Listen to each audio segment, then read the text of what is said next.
How did that last fella get out?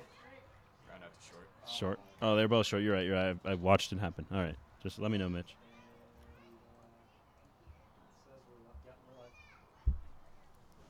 Back under the Flatirons here in Boulder. The Collegians are finally back at home for their first home game in 2 weeks, and it comes here against the Denver Cougars from Scott Carpenter Park. Hi, everybody, and welcome to Suits Field at Scott Carpenter Park. Ethan Jordan alongside Jack Carlo here with you tonight. Jake Olafson takes the hill for the Collegians. We're 2 outs into this one so far. Cougars have had 2 men come to the plate. Both of them have hit a ball to the shortstop, Roselle. Frankie Sheeran, the leadoff man, popped up, and Angel Mojica grounded out. 1-2 count to Jackson Gordon here, now 2-2, as Olafson misses outside. Cougars come into this one 4-7 on the year. Collegians 6-8. And they meet here in this doubleheader on a Saturday night. 2-2 count on Jackson Gordon.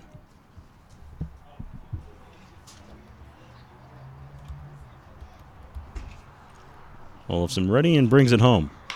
Ground ball up the middle through the legs of Olafson and into center field for a base knock. So Gordon goes back up the middle, same as Mojica did. Mojica just didn't hit it quite as hard, and Roselle was able to get to it. A absolutely picture-perfect day here in Boulder. After a little bit of rain earlier, it is beautiful, 76 degrees, and most notably a lack of precipitation and rain here at Scott Carpenter Park. Well, precipitation and wind, I should say. Wind's blowing in mildly out towards left just a little bit, but not much. And the rain, supposedly, according to the weatherman, should stay away for the rest of the evening. Grayson Swanson is the batter now. Olafson will make a move to first. Gordon back in time.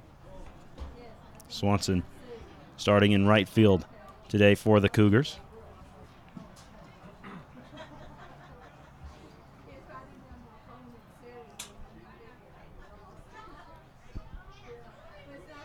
Collegians looking to right the ship here after 2 straight losses. I think getting back to Scott Carpenter Park will certainly help a bit.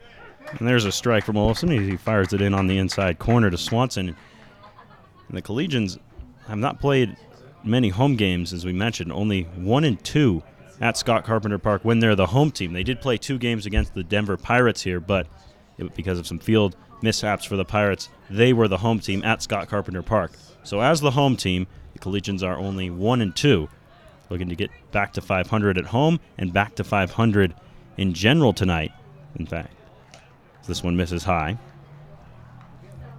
And it was another one of those heartbreaker losses for the Collegians last night up in Fort Collins. They fell to the Foxes. Another late rally.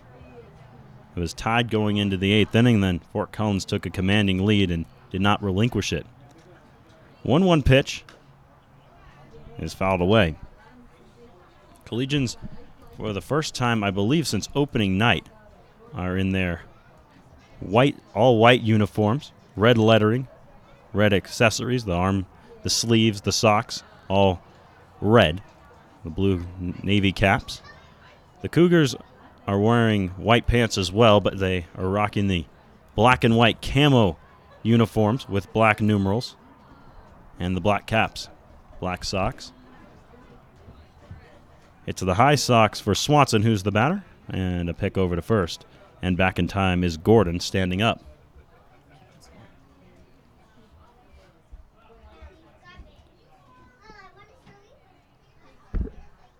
We also have the rare white v white matchup here, the white pants and the kind of white camouflage uniform for the Cougars. You don't see that too often. Hopefully it'll be not too difficult to differentiate the 2 teams.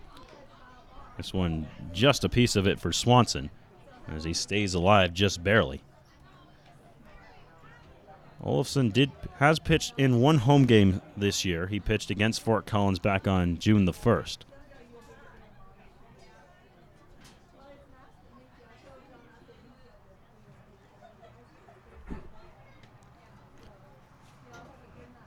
In that game, he gave up 5 earned, but his last appearance down in Farmington, no earned runs in 6 innings. So hoping for a similar outing tonight. 1-2 count on Grayson Swanson. And that one's outside.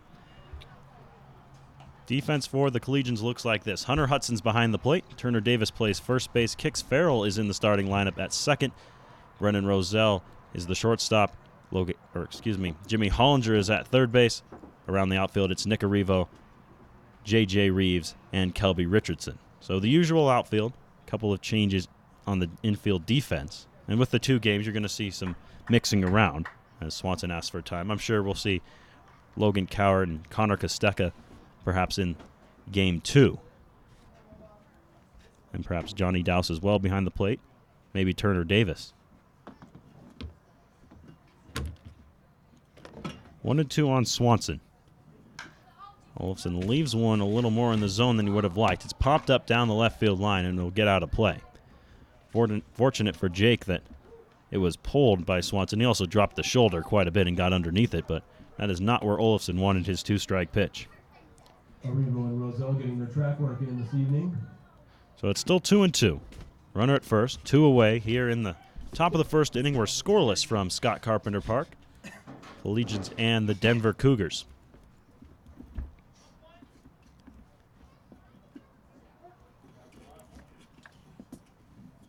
Olson's got the first 2 guys, and Jackson Gordon singled. He's at first base. 2-2 to Swanson. Hudson will pick off back to first. And the tag not in time. Gordon able to get underneath it. Good pickoff move behind the plate from Hunter Hudson, as we've come to expect from him. Pitch was outside. Good pitch for him to throw on as it went into the left-handed batter's box, and he was able to spin around and make the throw down to first. But the way Davis received it, he almost had to reach behind himself to try and tag the runner, and Gordon was back in with a dive. So a full count on Grayson Swanson. Olofsson trying to end the first right here. 3-2, runner takes off. Called strike 3. Swanson was on his way down to first, but he'll have to make an abrupt right turn and head back to the dugout. Jake Olofsson strands 1 runner. The Cougars do not score, and we're still scoreless as we go to the bottom of the first here from Scott Carpenter Park. Come on back.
Welcome back to Boulder and Scott Carpenter Park.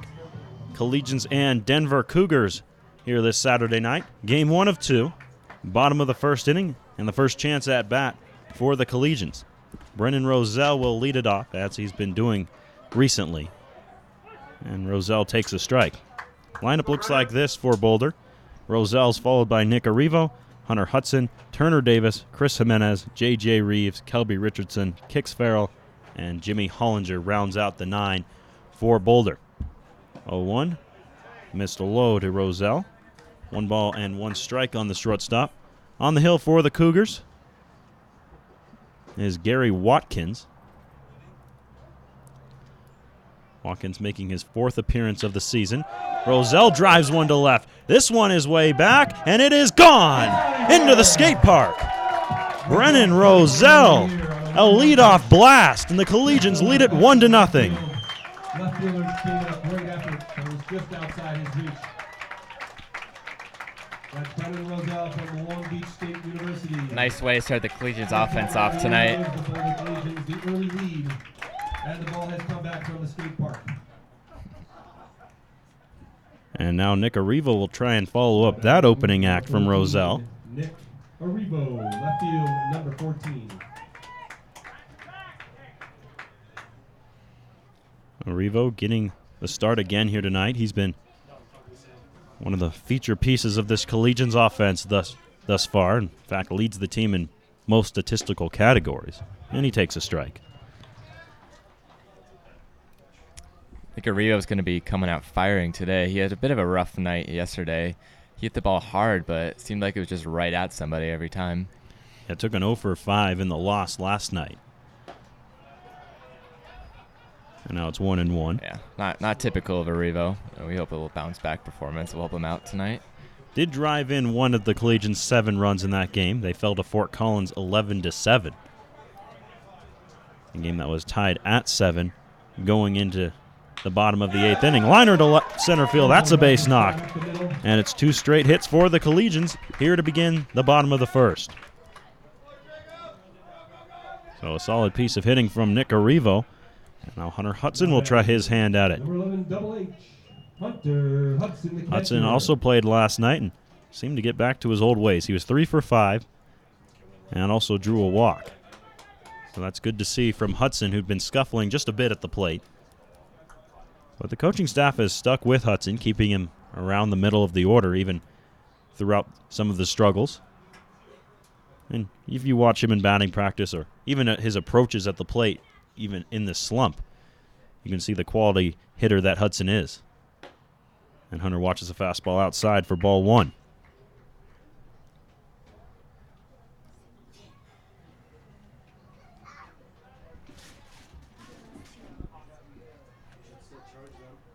I think a runner on first here might help Hudson out a bit here. Instead of, trying to drive the ball, he's thinking is move the runner over.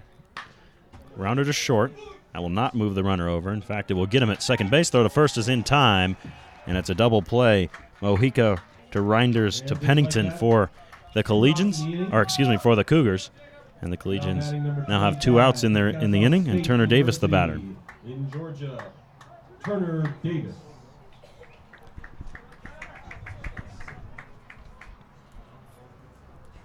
After his home run against the Sox on Wednesday, Davis was 2 for 5 a night ago. Gets a breaking ball that he fouls away. And it's 0-1 on the first baseman.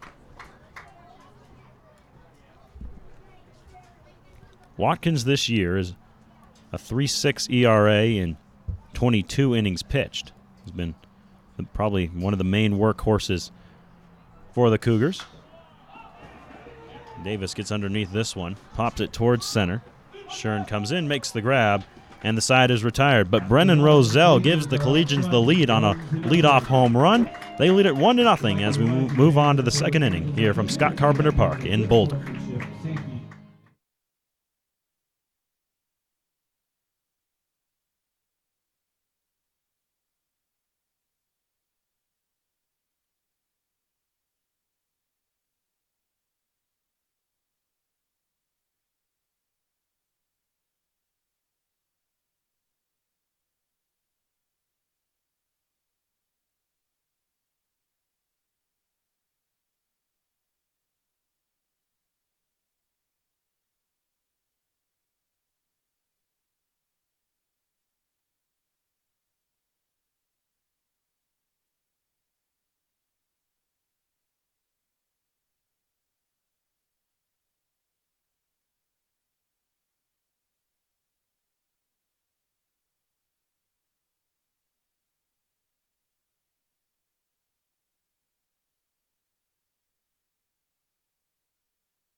Collegians up 1-0 thanks to the man you see there over at shortstop, Brennan Roselle.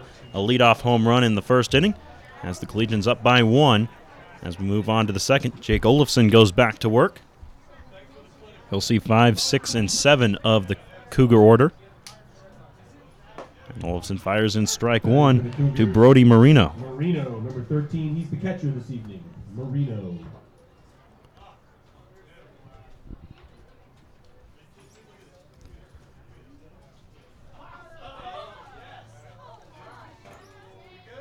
Oh, 1 to first. Davis to his left makes the grab, takes it to the bag himself, and 1 retired here in the second. Inning. Now batting the designated hitter number 4, Wood. Darren Wood will be the batter now. Wood, the designated hitter tonight for Mark Cerullo and these Cougars. Wood, a 182 hitter thus far in only 28 plate appearances. So not a huge sample size. And Wood takes a strike. Good to see Olafson get ahead there. I think that'll be a big key for him tonight. His last start against the Frackers, he walked just 1, and I think if he can keep that trend up, he'll have success again here tonight.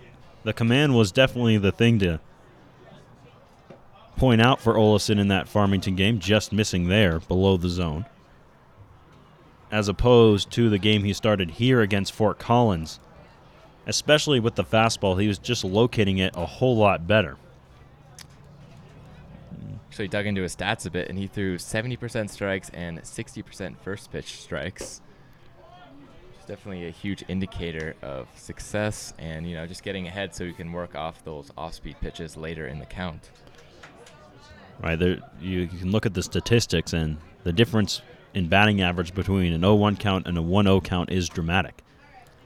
Time asked for at the plate by Wood.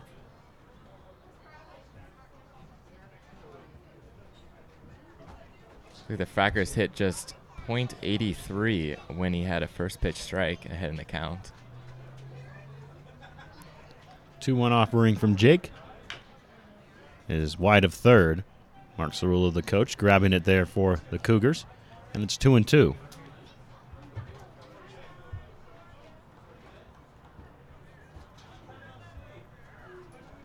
Olafson from Kansas Wesleyan University. The big right-hander is ready for his 2-2 pitch. Stares over that glove and brings it home. Swing and a miss. The second strikeout of the evening for Olafson as he gets Wood to expand to the outside. And with 2 away, it'll be up to Carter Pennington to try and get something started and answer back that home run from Roselle in the last half.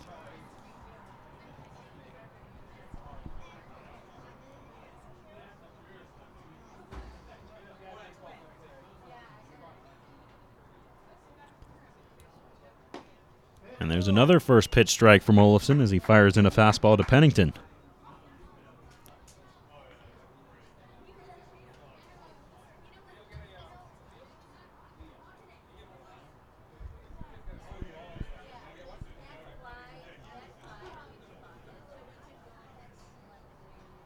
Oh, 1 is low and in on the feet of Pennington, who hops out of the way.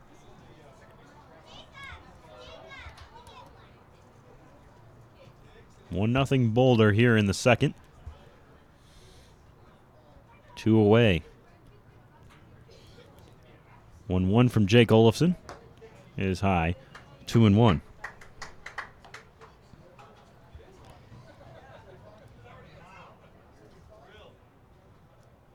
I think just getting that third out and not losing focus will be another key for Olafson.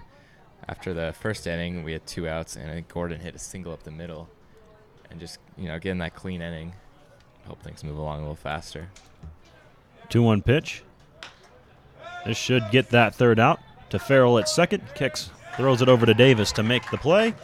And the top of the second is over. Another clean inning for Jake Olafson. He's firing on all cylinders thus far. Collegians lead it 1-0 as they come to bat in the bottom of the second.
1-0 Boulder.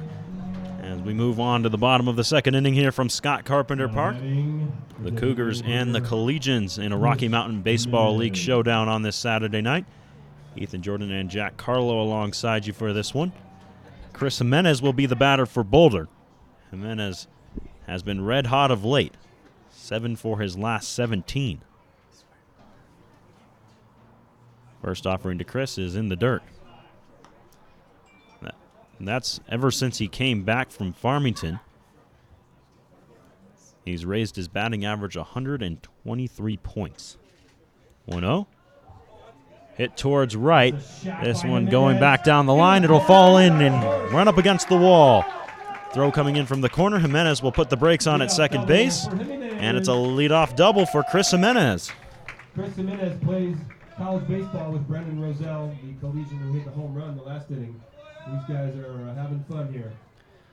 So with the leadoff man aboard and already in scoring position, J.J. Reeves will be the batter. Jimenez picks things right up where he left off yesterday. J.J. Dillon.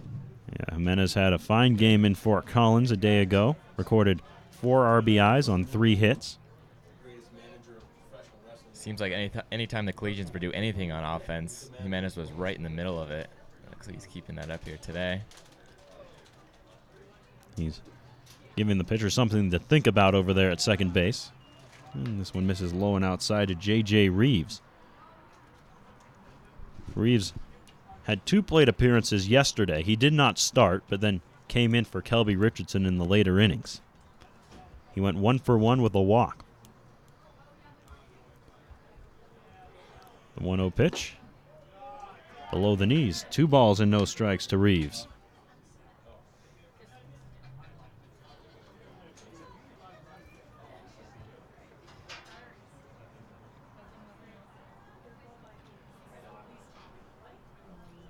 Watkins a glance back at Jimenez. Breaking ball falls in for a strike. Good breaking ball there on 2 balls. And it makes it 2-1.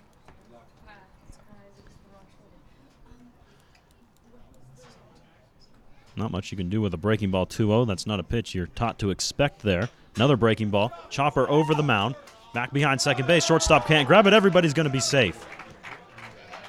It just went past Mojica, who took a funny hop coming off the cut of the grass. He couldn't grab it, and even if Reinders, the second baseman behind him, had gotten to it, don't think he would have had to play. Jimenez moves up to third, so it's runners on the corners. Still nobody away for Kelby Richardson.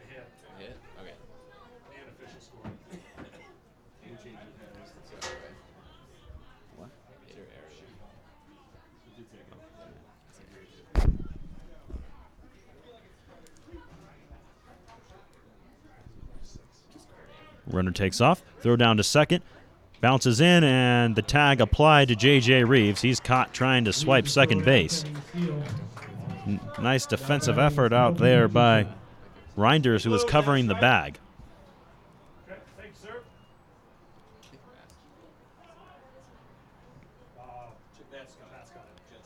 So 1 away now, still that runner at third base, and a good chance for Kelby Richardson. Pitch was called a strike on Kelby, so it's 0-1.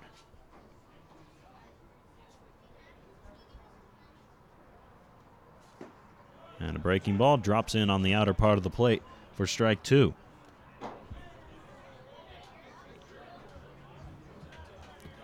Richardson, before being removed for Reeves yesterday, was 0 for 3.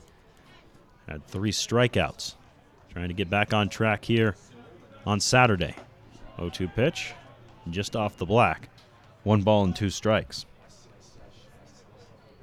Watkins went with the fastball there on 0-2. Good job by Richardson to leave it away.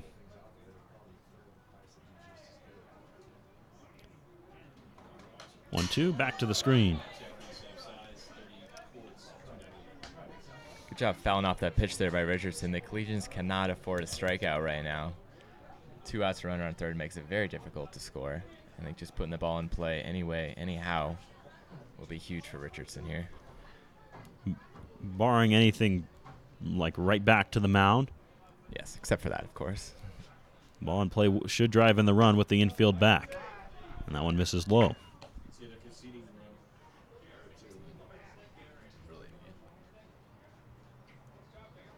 So early on in the ball game, they'll take the out for the run. Hope they don't need to worry about it here with the 2-strike count. 2-2 offering is low. So Richardson worked it back full after going down 0-2. I'm trying to finish this at-bat off in favor of the Collegians if you can put it in play. Kicks Farrell would be next. Here's the 3-2. Breaking ball towards short. This should get the run in. Jimenez crosses home plate. Throw over from Mojica is in time to get Richardson, but it's an RBI ground out for Kelby Richardson, and the Collegians lead it 2-0 here in the second. Now batting number 9, Kicks Farrell. So Kicks Farrell will have the bases empty with 2 away. I like that, Grandma.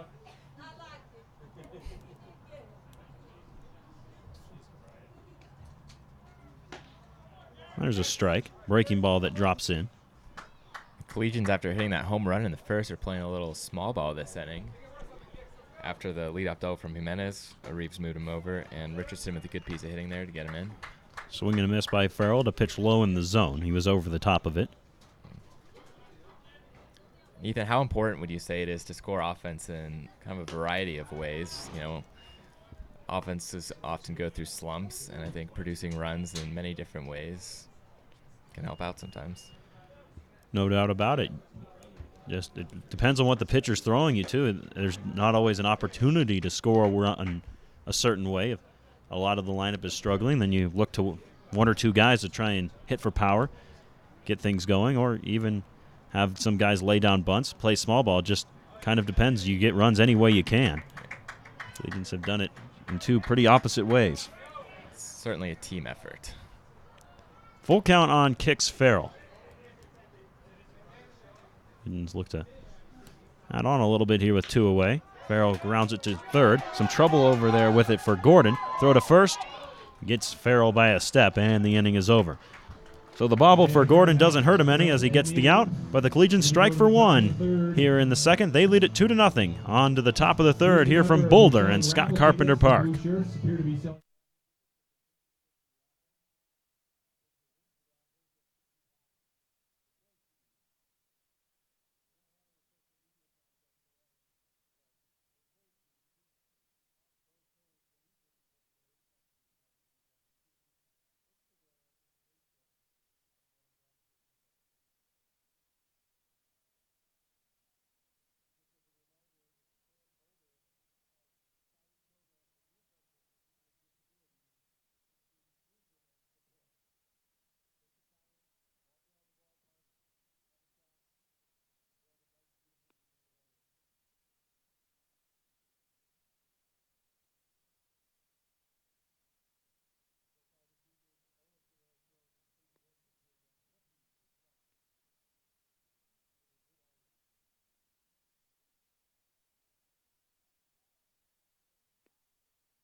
Two nothing lead for the Boulder Collegians. We move on to inning number 3 here from Scott Carpenter Park.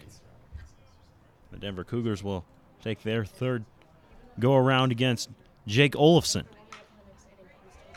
First man to face him is Anderson Allen. Allen flies one down the right field line. Nice play by Kelby Richardson, who runs it down, runs into the wall, and holds on for the first out.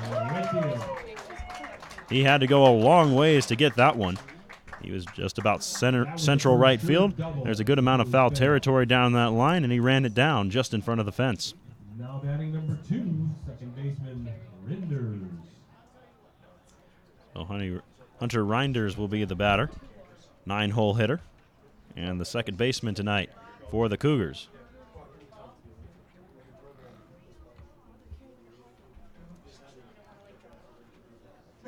Olafson missed low and outside. 1 ball and no strikes. The Fort Collins Foxes, who the Collegians faced last night, won again today, but more importantly than just the win, in which they won 11-0. Jared Parenti for the Foxes threw a no-hitter. This one flown to right center over the head of Richardson. Reinders will dig for second. He wants 3, but it will put on the brakes, as it was a good throw in there from Kelby Richardson. And it's a 1-out double. A chance for the Cougars here in the third. But Jared Parenti no hits the Colorado Sox today for the Fort Collins Foxes, and the Foxes keep rolling. They're still undefeated. 12-0 on the season. The good news for Boulder is that the Sox also rest ahead of them in the standings, and Colorado took the loss. Back to the top of the order, and Frankie Schern, who watches one outside for ball 1.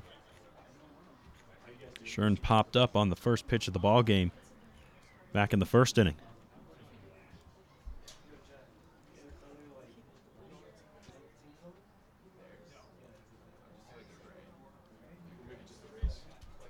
Pretty decent lead for Reinders. Pickoff move to second.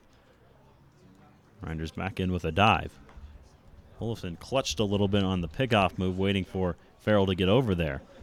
Had that been totally smooth, it would have been awfully close with Reinders with that huge lead. So Hunter will take his lead once again. 1 ball and no strikes to Frankie Schern. And this one's hit a long ways out to left. Arrivo going back, still going back. It's off the wall. Arrivo will pick it up off the ivy. Throw comes in and is cut off. The run comes in to score. Reinders in from second base. And the lead is cut in half. And some push-ups out at second base for Frankie Schern.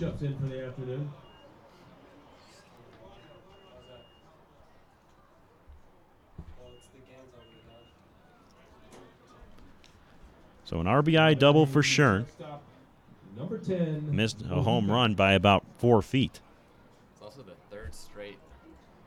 also the third straight hard hit ball off Olafson to begin the inning. Potential red flag. We'll see if he can get out of the inning here. Angel Mojica will try and tie this one up with the runner at second. And Angel flies it over our heads and out of play.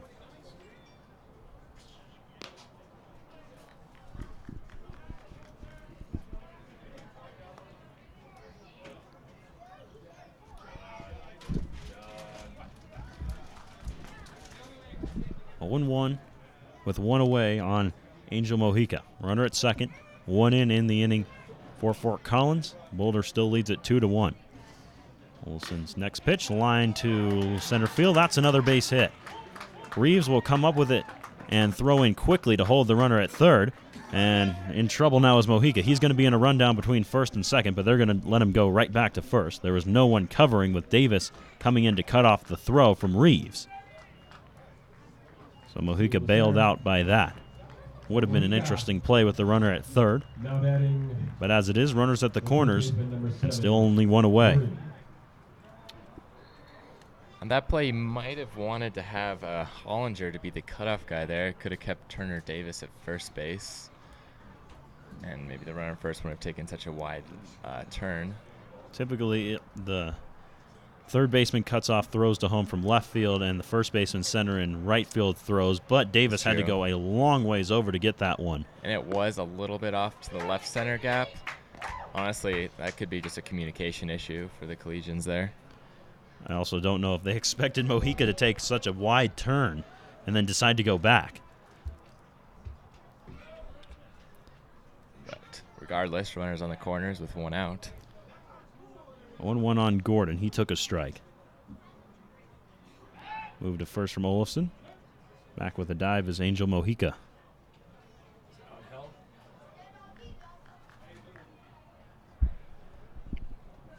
So with that win today, the Fort Collins Foxes are now 9-0 in the league.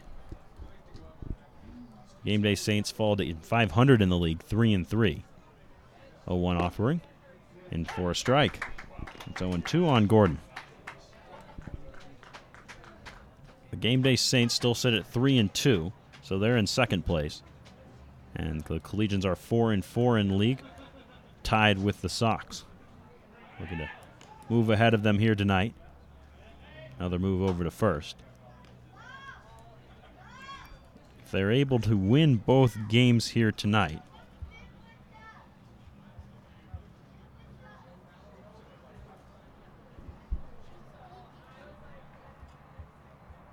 they would move into a tie with Game Day, at least as it is now. I'll give you an update on whether Game Day is playing a game tonight. I'm sure they are. So if Game Day loses and the Collegians win both here this evening, the Collegians will move into second place in the Rocky Mountain Baseball League.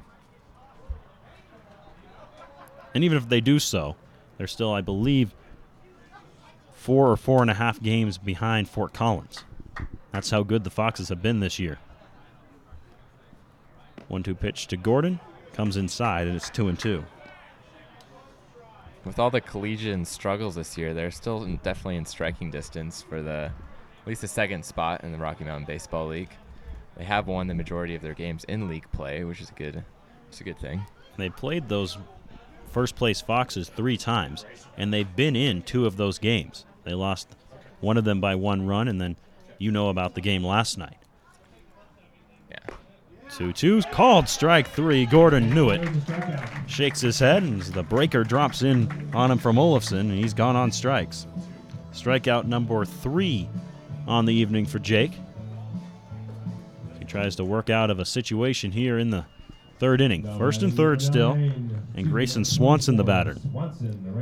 Swanson was the first of those strikeout victims in the 1st inning.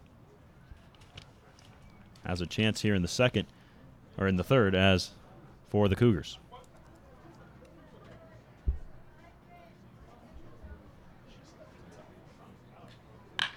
Uh-oh, this one way down the left field line. If it's fair, it's gone. And it's a fair ball. A monstrous 3-run blast off the bat of Grayson Swanson down the left field line. And just like that, Fort Collins leads it 4-2.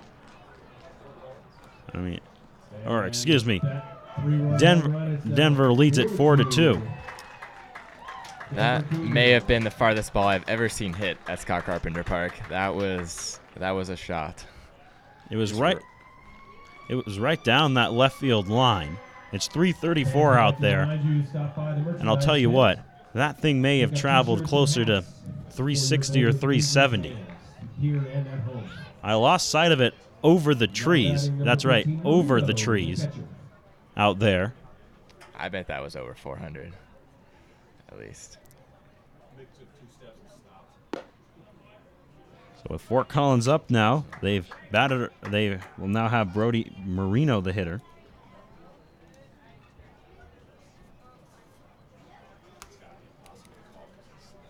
A number of hard hit balls off the inning, or off of Jake Olafson this inning. And now he's missed twice to Brody Marino.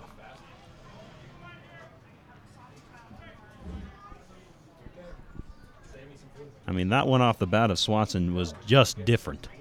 The sound, everything, the flight of the ball. That ball was mashed. 2-0 is in for a strike. See you, Jasper.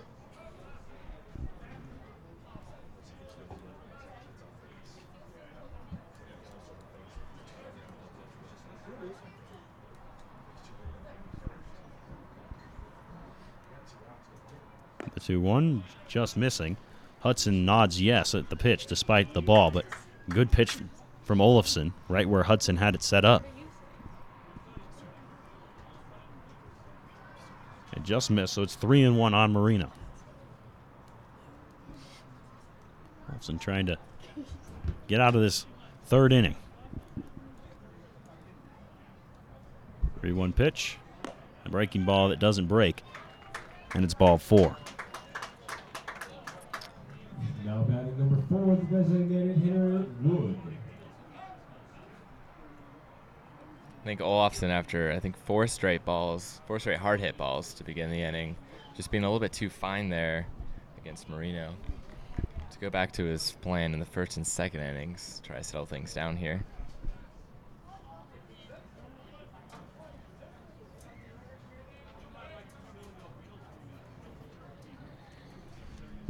Man aboard at first, 2 away, 4 runs in the inning for Denver. There's a strike.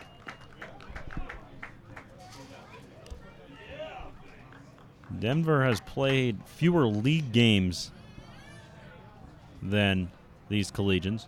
They too have fell victim to Fort Collins. They've lost twice to them. 0-1 fouled away. And then they've split with Game Day and won the one game they played against the Rough Riders. It's their first time seeing the Collegians here in their 6th and 7th league games.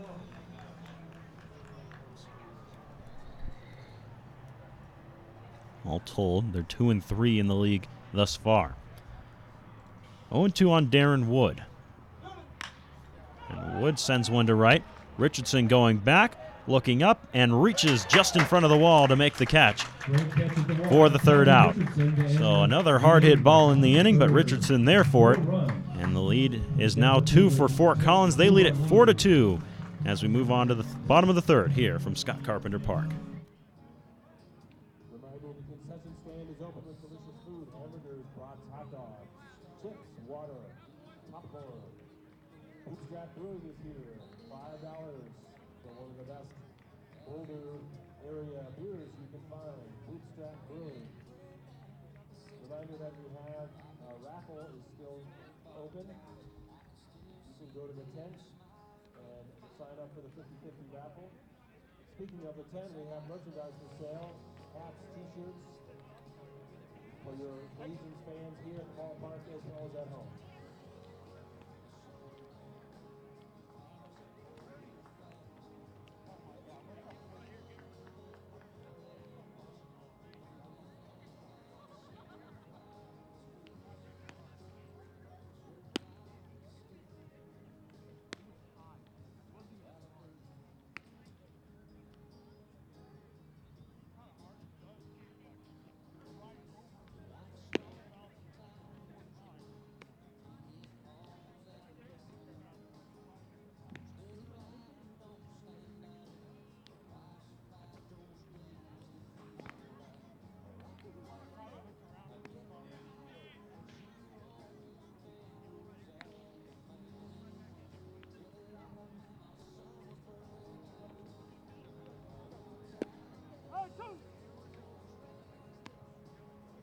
Back to work for the Cougars is number 33, Watkins.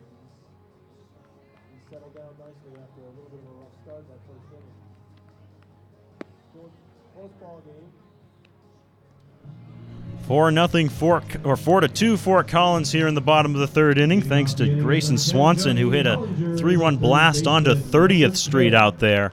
I mean, just a gigantic bomb that soared over the left field fence just inside the foul pole.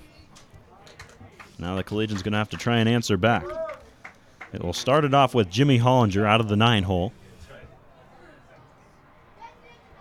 against Gary Watkins. Watkins misses in the dirt to Hollinger to begin the inning.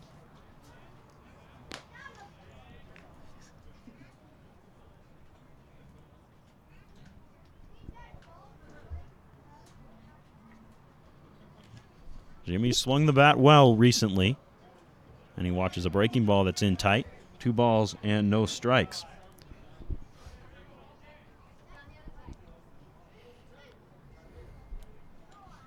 Hollinger's been hitting the ball pretty well recently. Grounded to short.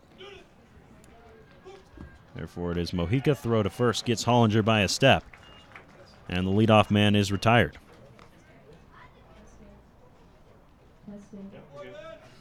Now Brendan Roselle will stand in for his second attempt.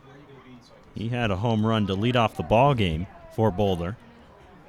A solo shot a little more central than Swanson's blast and a whole lot shorter, but counts the same. He's already got a home run tonight. Collegians have scored 1 in their first 2 innings. It's been the leadoff man that scored in both of them.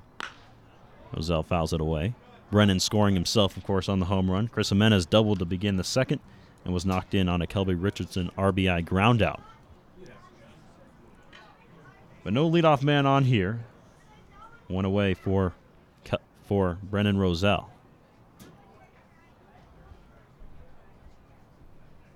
0-1. This one also grounded to short. Mojica getting plenty of work in here tonight. And Angel throws out Brennan Roselle. Now batting for the Collegians, number 14, the left fielder, Nick. It's already been the 5th ball hit to the shortstop here so far tonight. See if the Collegians can maybe work the ball to the other side of the field. But an inside-out approach would benefit the Collegians here. Get a few more runners on. Nick Arrivo hit it Mojica's way back in the first inning, but it was over his head for a single to Mojica's left. It was pretty much right up the middle. And it's 1 ball and no strikes to Nick.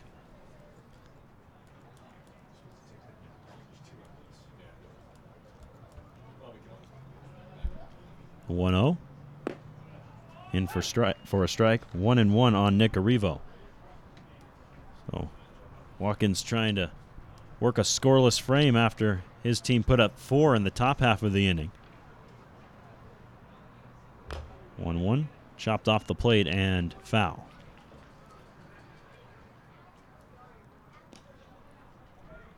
After putting up a 4 spot there in the 3rd, these shutdown innings are always huge for teams after they score a good chunk of runs. We'll see if the Collegians may put a few runners on and get the momentum back their way.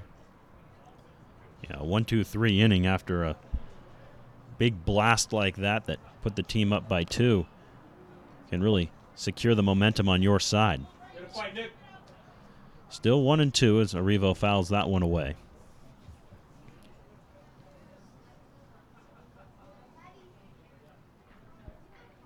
Arrivo out of Eckerd College down in Florida. 1-2 count on him here. Arrivo reaching, but able to get a piece of that one and stays alive, still 1-2.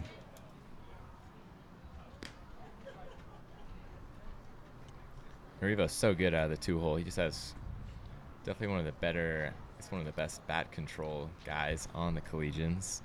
Doesn't strike out a ton. Yeah, with hopefully it won't jinx that here. With that knock in the first, now has 21 hits, which leads the team. And he watches one low and outside for a ball. Yeah, so he has those 21 hits. And to your point, Jack, 1 strikeout. True. Definitely the guy you want up if you're looking to start a 2-out rally. 2-2 pitch. And it's just low. 3 balls and 2 strikes to Arrivo. Marino tried to frame it. Home plate umpire wasn't buying it. So the count full to Nick Arrivo. 2 away. 4-2 Denver here in the 3rd. And Arrivo strikes out. This one will go back to the backstop. Arrivo will reach first base. So it's his 2nd strikeout of the year. But he will be aboard. So credit Watkins with the strikeout. But Arrivo reaches on the drop 3rd. Even when he strikes out, he finds a way to get on. So the Collegians, in an unorthodox way, have that 2-out base runner aboard. And Hunter Hudson will be the batter. The catcher, number 11. Hudson grounded into a double play back in the 1st.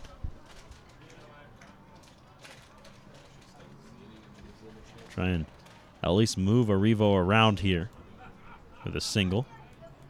Give Turner Davis a chance. And Hunter watches one in on the shins for ball 1. Also not be surprised if Revo tried to take second base here with the left-handed hitter up and 2 outs. Revo's usually pretty aggressive on the base paths as well. See if he goes off here. Especially if Hudson falls behind in the count. Give him another crack at it. Revo takes off. This one's outside. Throw down to second is not in time. Revo slides in just ahead of the tag from Mojica. For Revo, number 10 on the season. And now a man in scoring position for Hudson. And, well, I said wait till he gets behind in the count. He was ahead in the count, and Revo says, I'm going to take second anyway. I believe at the beginning of the season, Revo's goal was to have double-digit extra base hits and double-digit stolen bases. 20. So it looks like he's halfway there on the stolen base column. He's a fourth. He's How many extra base hits does Revo have so far? a little behind in that Behind. category, but not bad either. He's Still young. he's got 5. 2-1 on Hunter Hudson. He's got 4 doubles and a triple. No home runs yet this season for Revo. But he's aboard at second after the drop third and the stolen base. Hudson trying to drive him in and cut this lead in half. And time asked for at the plate. Base knock would score Revo easily. You saw his speed on the steal.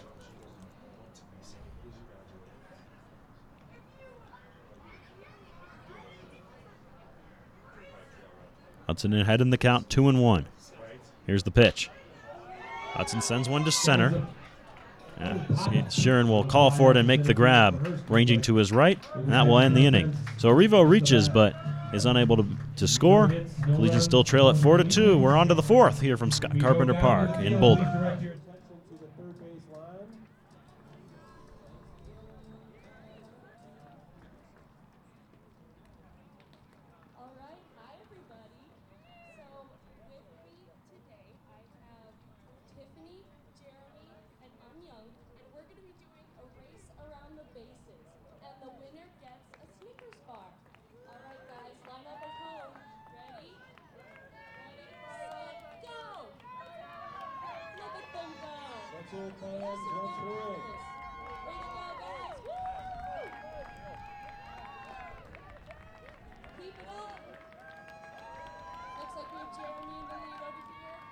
We've got a track star coming in for the win. Onward, too. Yeah!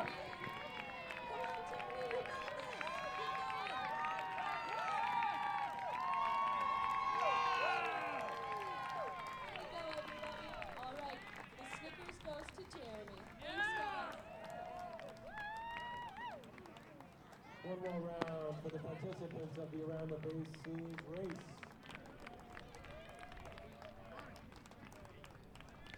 Watching people exercise probably makes you hungry. Remind you the concession stand is open, serving hot dogs, bratwurst, and other things. We do partner with a local butcher and sausage company for the burgers and brats. Concession stand is located down the third base line. We're at the top of the 4th inning with Olsen still on the hill. Collegians trailing 4-2.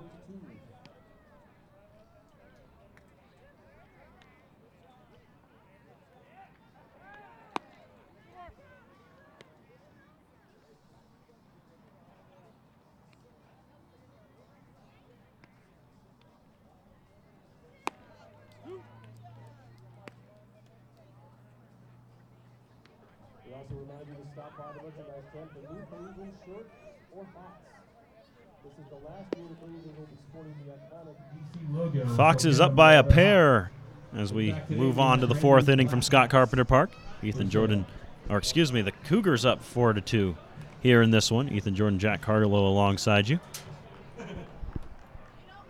Fox has already won their game today. Collegians just trying to keep any kind of pace with the red-hot Fort Collins team, who's now 11-0 on the season. Collegians have a chance to get back to 500 if they can win both games against the Cougars today. But Denver has the lead 4-2 thus far. Carter Pennington leads things off against Jake Olofsson, and Pennington takes a strike. 7, 8, and 9 in the inning for Denver. So they went through 8 guys in that last half inning, or that last inning against Olofsson. As you mentioned with the Cougars. And here's a drive out to right center field off the bat of Pennington. It's over Reeves' head, bounces up against the wall. And Carter Pennington's going to have extra bases. And Jake Olofsson has been hit hard here in the last inning or so. Left fielder, Allen. Going back to the 3rd inning, that is the 5th hit off of Jake Olofsson. And the bullpen goes to work. I believe that's Chris Rodriguez running down to the left field bullpen for the Collegians. It is Rodriguez. So Chris will try and get loose in a hurry.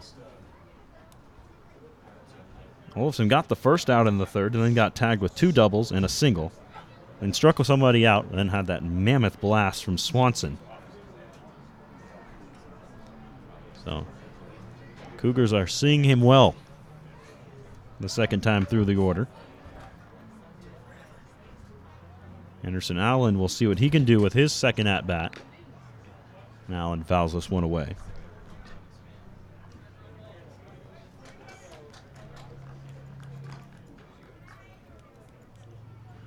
Rodriguez coming out of the bullpen here tonight.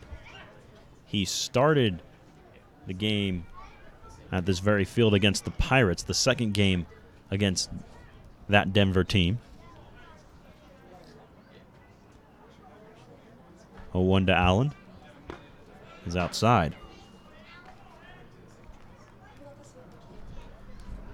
Anderson flew out in the 3rd, the leadoff man of that 3rd inning. Fine play by Kelby Richardson in foul territory. Got the out.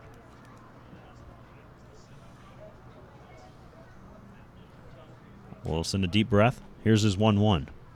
Breaking pitch and a beauty from Jake Olofsson. That one just drifted out of the zone. Allen no chance to make contact with that. 1-2. Olofsson's breaking pitches have been working pretty well tonight. I feel like the majority of the shots he's given up have been off fastballs. See if he tries to rely on that a little bit more here in the 4th inning. Move to second, but Olofsson will just hang on to the ball. Pennington's out there at second base. He doubled to lead off the inning. 1-2 on Anderson Allen. 4-2 Denver here in the 4th. All 4 of Denver's runs coming in the last inning. Collegians scored 1 in the 1st and 1 in the 2nd.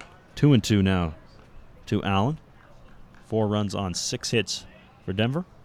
2 runs on 4 hits for Boulder. It's been a clean game defensively thus far. It has been a bright spot for the Collegians so far this season. They have a .957 team fielding percentage, which is pretty solid for a college-level team. Especially with guys who, at the beginning of the season, hadn't really played with each other before. Having that trust in the middle of the infield, communication in the outfield. Defense has been a strong suit. This one past Hudson.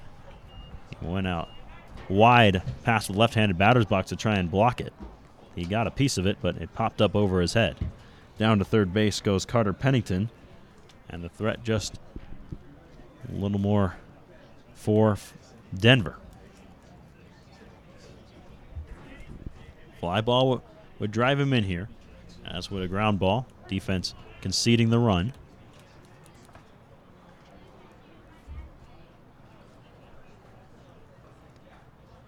Still early in the game and just a 2-run deficit. Don't necessarily need to get the out at home here. Hollinger is even with the bag at third, so he might think about home. Big chopper towards short, and it gets by both of the defenders out there. Roselle and Hollinger collided. Neither of them could grab the baseball, and it will be a run. Pennington's in. Pennington didn't initially take off on the contact, but the two fielders collide. We'll take blame for that one, the broadcaster's curse there. So we were just talking about how excellent the Collegians have been on defense. Don't even know who to credit the error on there, as it was Hollinger and Roselle colliding.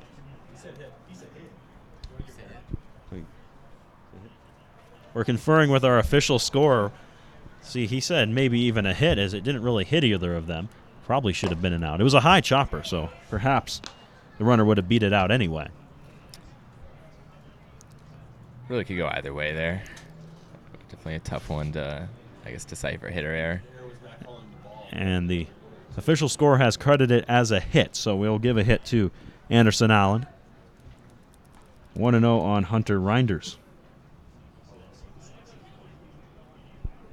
Allen takes off, pitches high. Hudson's throw down, skips in, not in time, off the heel of the glove of Farrell.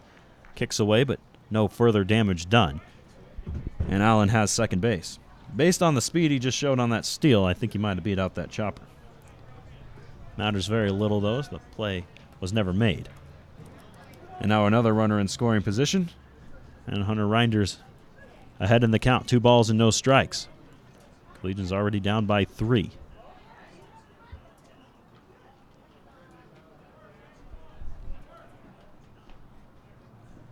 Wolfson will look back.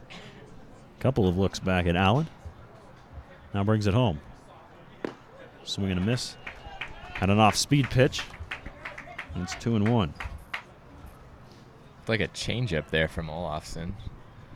Might see a little bit more of that. I don't feel like he's throwing that too often tonight.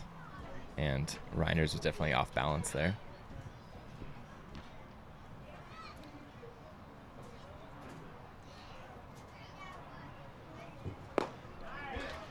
There's another strike pumped in from Olofsson. And he's evened the count out at 2. Still no one away here in the 4th inning. That bullpen continues to work for Boulder. Arrivo has Reinders shaded pretty well towards center. And it will matter little as Reinders swings and misses. He's gone on strikes for the first out of the inning. Just what Olofsson wanted to do there, get the strikeout.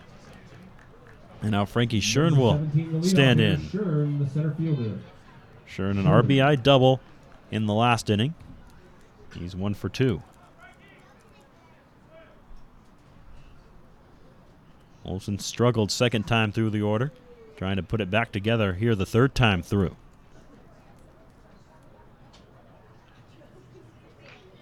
Breaking ball missed high.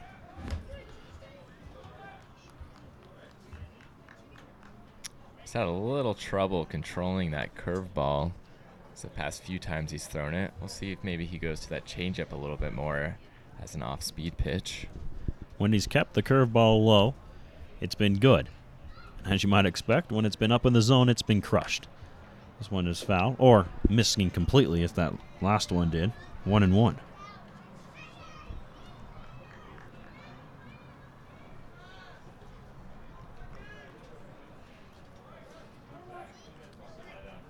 Olson trying to keep it to minimal damage here in the 4th inning. 1 run already in, and another runner in scoring position. Fastball that was left in a location that Olofsson would not have preferred, but fouled away. It's 1-2. And you mentioned earlier, Jack, we've seen him leave a few fastballs out over the plate. I believe the one that is what Schern got his double off of was a fastball. He's got a good fastball. It's just keeping it low. Really, that's going to be the difference for Olofsson. Location, location, location. Speaking of location in real estate, Matt Jensen Real Estate. We got to get that plug in at least once a night. Time asked for at the plate.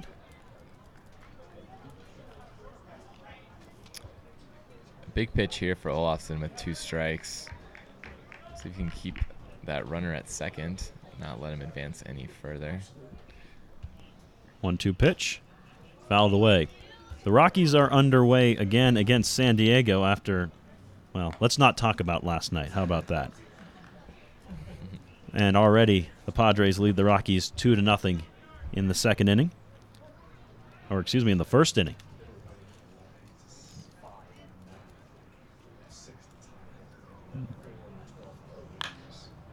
popped in the air towards the Collegians dugout. Hollinger will give it a glance, but it's out of play.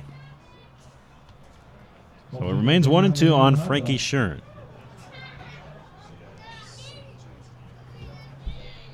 Looks to drive in the runner from second, which is exactly what he did in the third inning.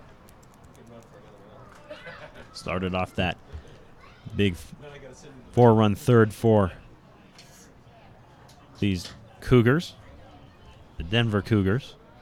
1-2 towards left and over towards the Collegians bullpen and out of play. So Schern stays alive, 1-2. Come on, crowd, let's hear it. There's 2 strikes. Let's get into it. And if you're Jake Olofsson, you've shown Frankie Schern about everything in your arsenal. What do you go with here on 1-2? When we saw a good changeup the last hitter, he hasn't thrown it a lot. I would say go back to it here. Just keep it low. It's also not an easy pitch to take to the right side, and hopefully we'll keep that runner at second. See if we can pull something. Olofsson offers a fastball, but missed high with it. It's 2-2. Maybe a way to change the eye level for that low changeup, should he elect to throw it here. A lengthy at-bat for Frankie Schern. It may have been a set-up pitch there. High. Let's see if he goes back to a changeup or possibly a curveball low here.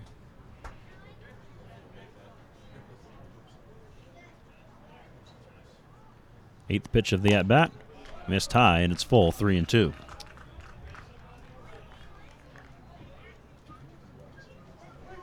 Can't just live off the fastball here if you're Olofsson. Not sure if he doesn't have confidence in his off-speed pitches, but he's got to mix it up a little bit here.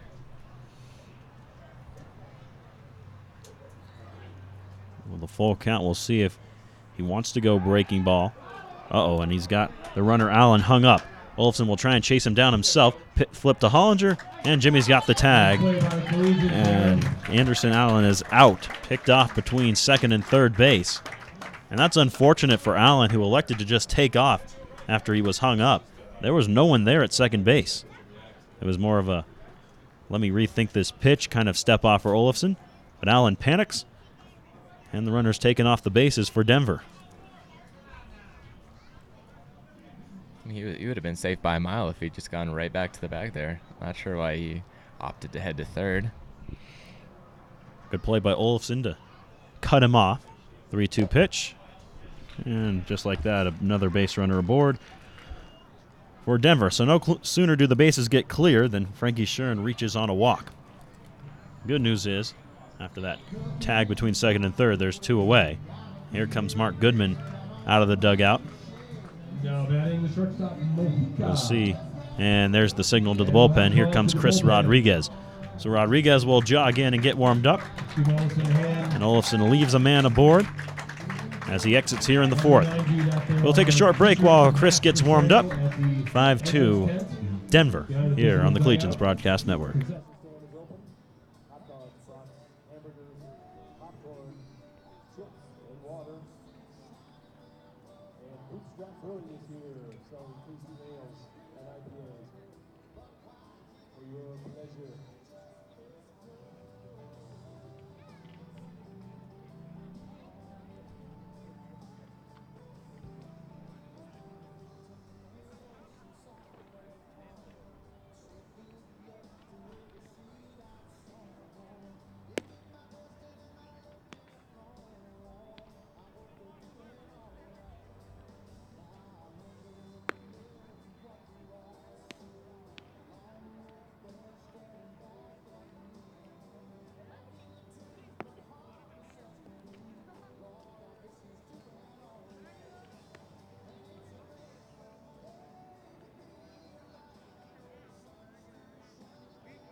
Reminder the 50-50 raffle is still open.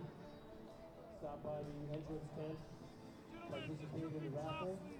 The winner of the raffle gets half the proceeds, hence the name 50-50.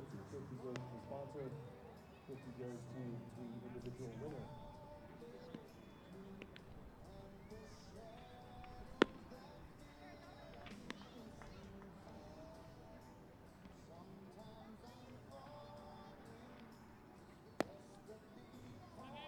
Take this time to remind you that our nonprofit partner for this evening is Expand Boulder. They are a nonprofit with offer exciting programs and new adventures for people with disabilities through inclusion and support. Stop by their stand and have a chat, or visit the website to learn more on how you can get involved. Now batting shortstop number 10, Mojica, Angel Mojica. Chris Rodriguez on with a man at first. 2 away in the 4th inning. He relieves Jake Olafson. And Chris will face off against Angel Mojica. Runner takes off, pitches in the dirt. Hudson couldn't pick it cleanly, and it's a stolen base for Frankie Schern. So now a threat to score again are these Denver Cougars. Runner in scoring position with 2 away. I think he caught Rodriguez a bit off guard there going the first pitch. Yeah, you come into a ball game, you're probably focused on that first pitch you're going to throw rather than that runner. And Rodriguez misses again. It's 2-0. Denver up 5-2. They lead it by 3. The Padres also lead it by 3 now as Ian Kinsler an RBI single against German Marquez in that top of the 1st inning. So already a 3-0 lead for San Diego before the Rockies even get a chance at bat. Rockies and Collegians pitching staff both looking to get on track here tonight. 2-0 on Angel Mojica. Rodriguez a glance back to second and missed outside. Gets away from Hudson. Runner takes off. Throw to third. High. Hollinger was able to grab it, but left no chance for the tag. Nice athletic play there from Hollinger, keeping that ball from going out to left field and giving the Cougars another run. 3-0 on Mojica. With Jackson Gordon waiting on deck.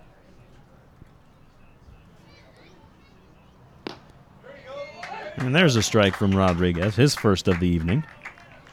Remind you that this is a 7-inning ball game here in this first of 2 between these Collegians and Cougars.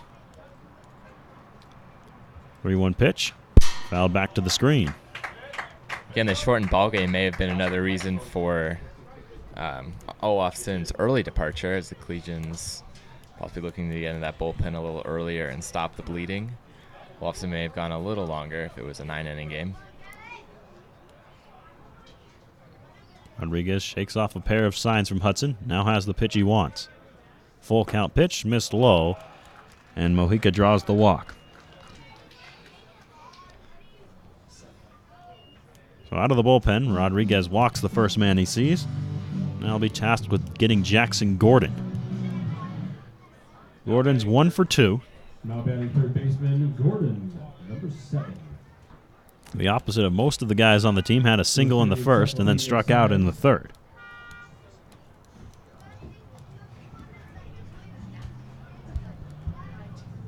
Runners of the corners, 2 away. Rodriguez trying to work out of his 4th inning, and he missed with it. 1 ball and no strikes. Now what you'd like to see out of your new reliever, some like 6 balls and 1 strike. Just the 2 batters so far that he's faced. Or 2 strikes, excuse me. And it's fouled away, so there's another strike. But the ratio, not the way you want it. In fact, the opposite of that for Rodriguez. But he'll forget about all of that if he can just get out of this inning.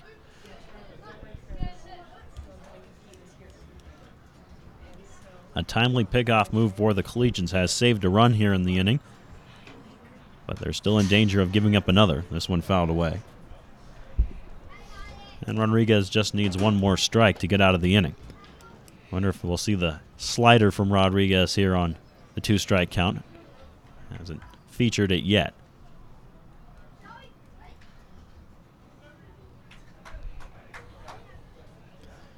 Fail slated.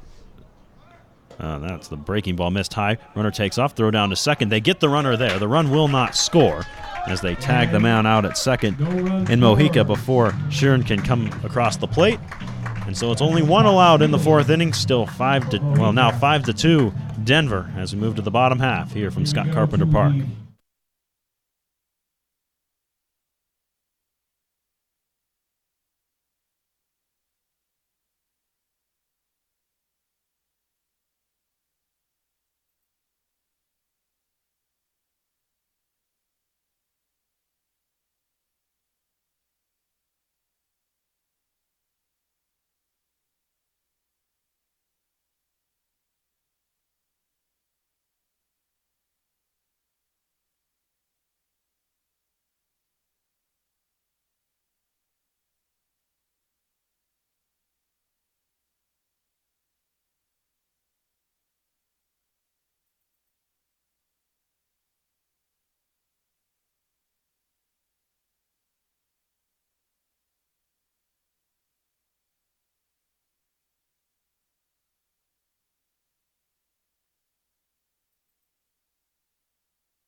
Welcome back to Boulder and Scott Carpenter Park here on this Saturday evening.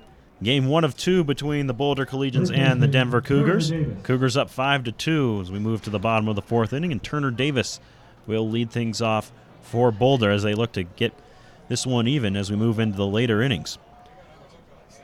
Here with the Collegians, all about building community through baseball. As such, a different community partner, nonprofit, is featured at each home game. Davis takes a strike. Tonight's nonprofit is Expand, a local community foundation that helps community members with developmental disabilities. And I have the pleasure of being joined by supervisor from Expand, Lori Goldman. Lori, thanks so much for joining us. Thanks for having me. So tell us about Expand. What is your role kind of in this Boulder community? So we are part of the Boulder Parks and Recreation Department. We provide all the programming for people with various types of disabilities. Definitely the main population we tend to work with is people with developmental disabilities.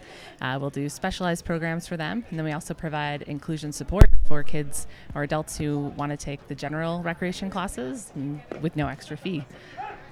Davis takes a strike. It's 1-2 on Turner. What kind of activities are we talking about here? Yeah, we do a whole array of recreation and leisure types of activities.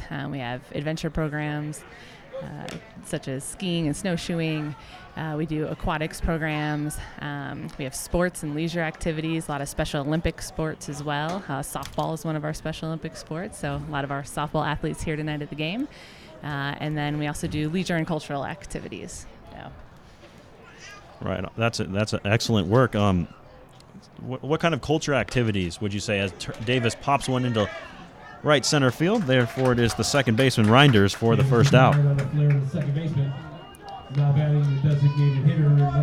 So different kinds of cultural things. So we'll do some that are more like going out to the theater, different kinds of outings. We have monthly dances that we host where we get about 100 people that come and just party and have a good time. That's outstanding. I heard tell, and I'm not sure if this is true, that you're going to have a feature of one of your activities between the two games today. Yes, today in between games, we're going to have our athletes do a kickball game. They're pretty excited. We were just showing who's going to go on first and second and third and in all the different positions, and they like to come out and just have a good time. So it should be a lot of fun. Yeah, that should be.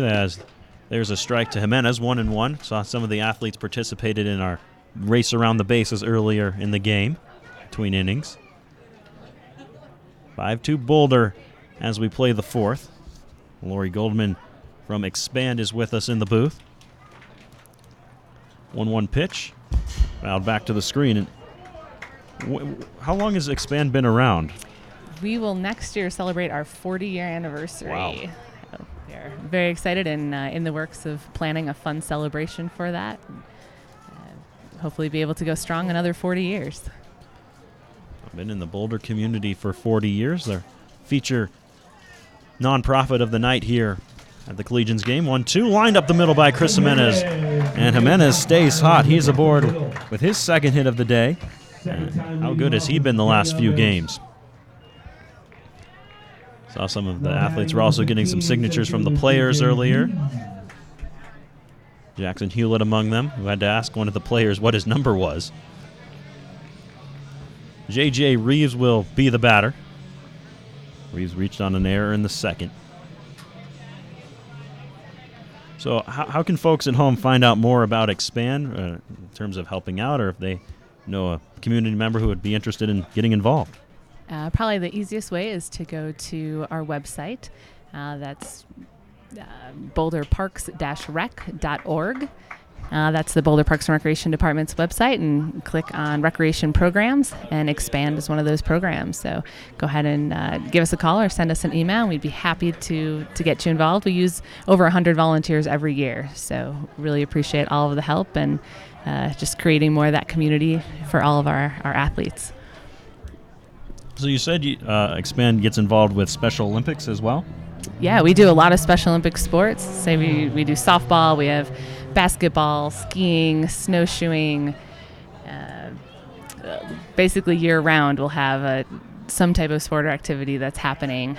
Some swim meets that they go to. Our athletes train you're required to train at least 6 to 8 weeks before you can go to a tournament. And then there's regional tournaments and also state tournaments. And we've had several athletes as well be able to attend the World Games, which has been pretty cool to see. Tell me more about those World Games. That sounds like an incredible event. What's that like? Gosh, I've actually never gotten to attend myself, but I actually have one of my athletes here tonight who went with a ski team. So it's just kind of like the regular Olympics that everybody's used to seeing.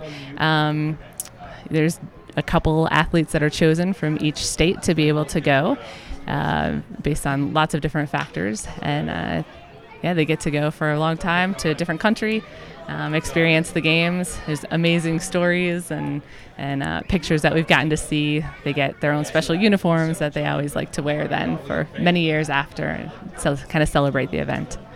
Outstanding. And what kind of age ranges do you work with in terms of the athletes for Expand? Is there a certain age range you have to be in order to participate? It depends on each program. I'd say generally like inclusion can start as young as 2 or 2.5, often in our gymnastics programs. Our main Expand programs that are more specialized generally start at 6 at the youngest. We kind of have youth programs, teen programs, and then adults. So our adult programs start either 16 or 18, depending on the program, and we serve people all the way up in years until they are tired of coming. So J.J. Reeves has gone on strikes as he swings and misses that pitch from Watkins. Now Kelby Richardson will come in with 2 away, runner at first. Collegians down 5-2 here in the 4th inning.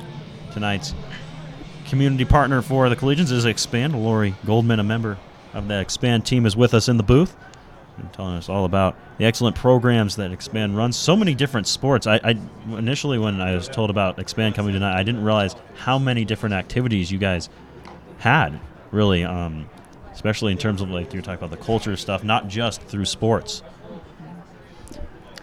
Yeah, a lot of people with developmental disabilities have a really hard time with individualized recreation. So something that calling a friend up to go to the movies is something a lot of people are used to doing, but a lot of those skills are much more difficult than people realize.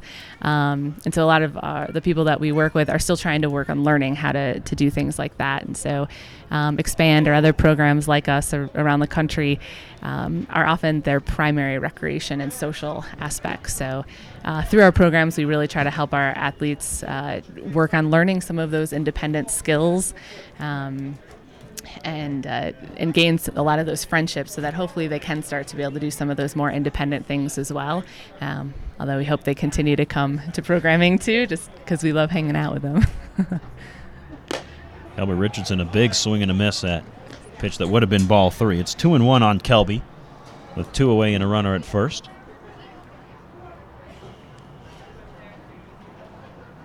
Collegians trail at 5-2. 5 runs on 7 hits for Denver. 2 runs on 5 hits for Boulder.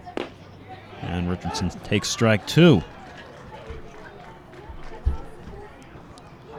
So what will this kickball game look like that we'll see during our break between the 2 games? We'll keep the camera pointed, everything on for you so you can watch that from home. But what are the rules like? Any special differences? Jimenez takes off. This one popped back towards us, and it will get into the stands. How to play? You guys got to catch that next time.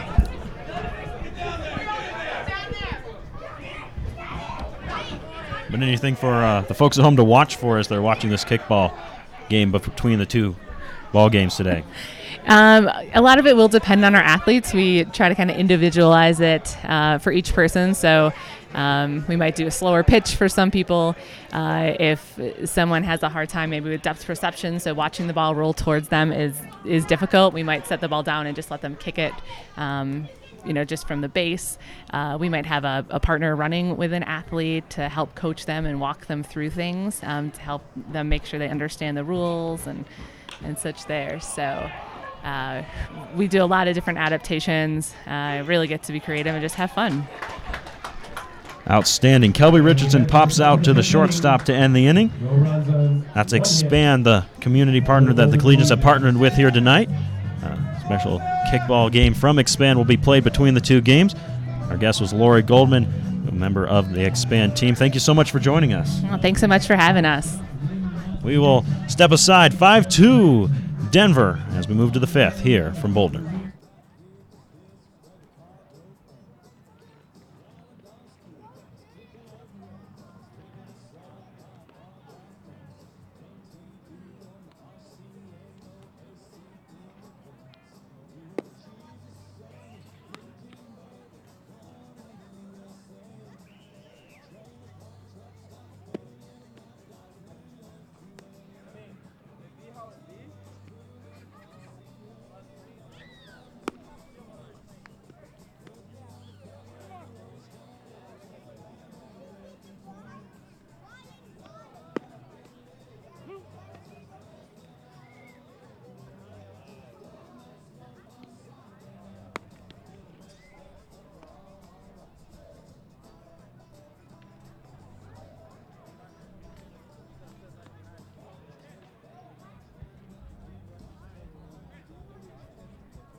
Now batting third baseman Gordon.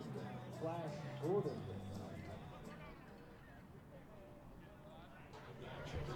Jackson Gordon leads off the inning for Denver. Chris Rodriguez back to work on the hill. And Chris misses inside for ball one.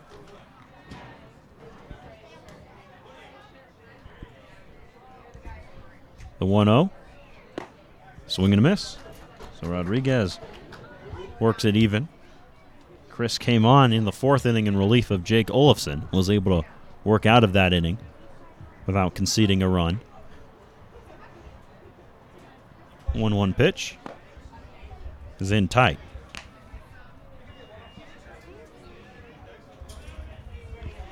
Legions were once again unable to score in the bottom of that fourth inning. Chris Jimenez got on base, but weren't able to move him around. Excellent pitch that time from Rodriguez. Seems to be locating a lot better here in his first full inning of work rather than last inning, Jack. He does, yeah. Possibly, sitting down, getting a clean inning. Quite beneficial for Rodriguez here. And the other factor may be, this one fouled away, is this season, Chris Rodriguez, the difference between when he's pitched out of the windup and out of the stretch is dramatic. It's true. When he's come on and gotten all three guys in the inning, he's been dominant. But as soon as a guy gets aboard, that's where he's ran into trouble. He does have kind of a slow windup and stretch. A 2-2, flown down the right field line. It'll get out of play. What we noticed from Rodriguez against the Pirates was that when he comes out of the stretch, the arm angle and the motion changes completely. Yeah. You can't drop your arm. That's just going to, leave fastballs up. Your breaking pitches aren't going to break as much. Rodriguez really just has to stay on top of his pitches and really just keep doing what he's doing from the windup, just transfer it to a shortened stretch version. The 2-2, fouled away again. So it'll stay 2-2 on Jackson Gordon. And Grayson Swanson looming on deck.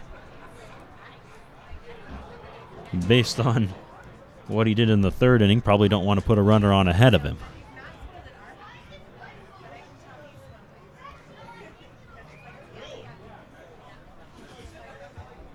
Rodriguez ready into his motion. Here's his 2-2.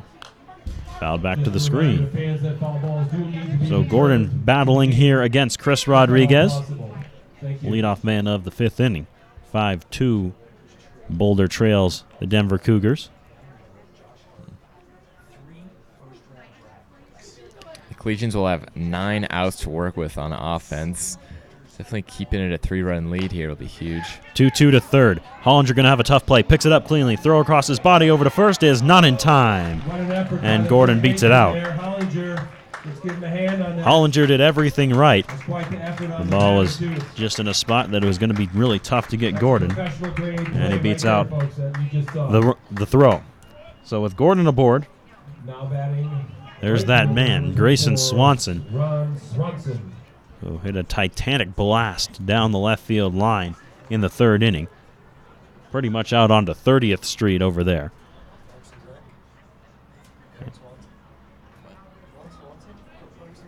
Did I say Ron Swanson? No, I. Oh.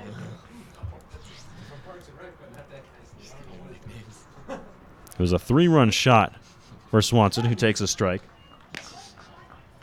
And put Fort Collins ahead 4-2. They currently lead at 5-2 after scoring 1 in the fourth. Man aboard, no one away in this 5th inning. 0-1 on Swanson. A breaking ball that goes behind him, slipped out of the hand of Rodriguez, and it's 1-1. Rockies have pulled a little closer. Charlie Blackman scored in the first inning, so it's 3-1 Padres from Coors Field.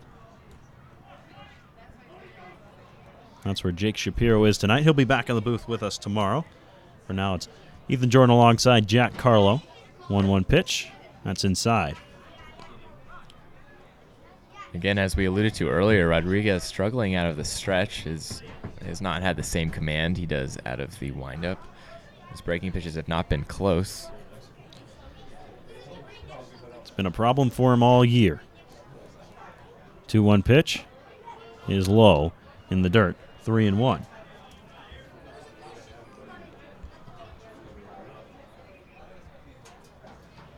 Looking at Rodriguez's numbers, he pitched against the Denver Browns.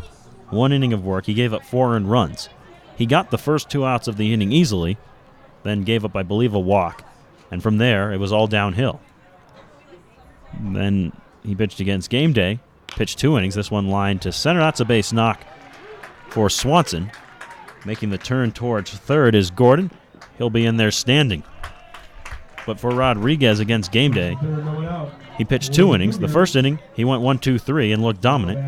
And then in the second, allowed some guys on. He gave up some runs. And then against the Denver Pirates, went 2 1/3. When runners weren't on base, he was excellent. And when they were, he gave up runs. So that stretch has just been a real struggle for Rodriguez here this summer. And he's got runners on the corners and no one away here in the heart of the lineup in Brody Marino.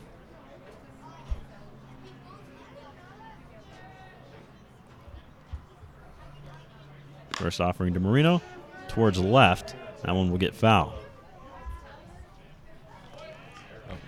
For those of you scoring in the stands, that will go as catcher's interference. And they're going to call catcher's interference on Hunter Hudson on the swing.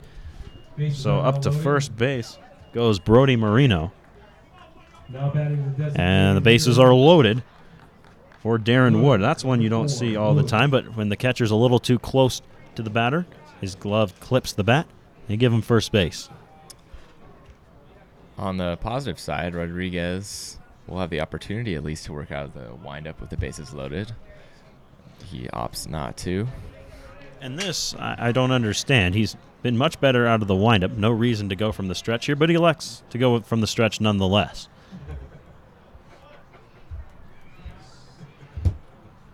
First pitch, line towards left center. Reeves giving chase. He won't get there. It falls in. 1 run scores. Another run scores.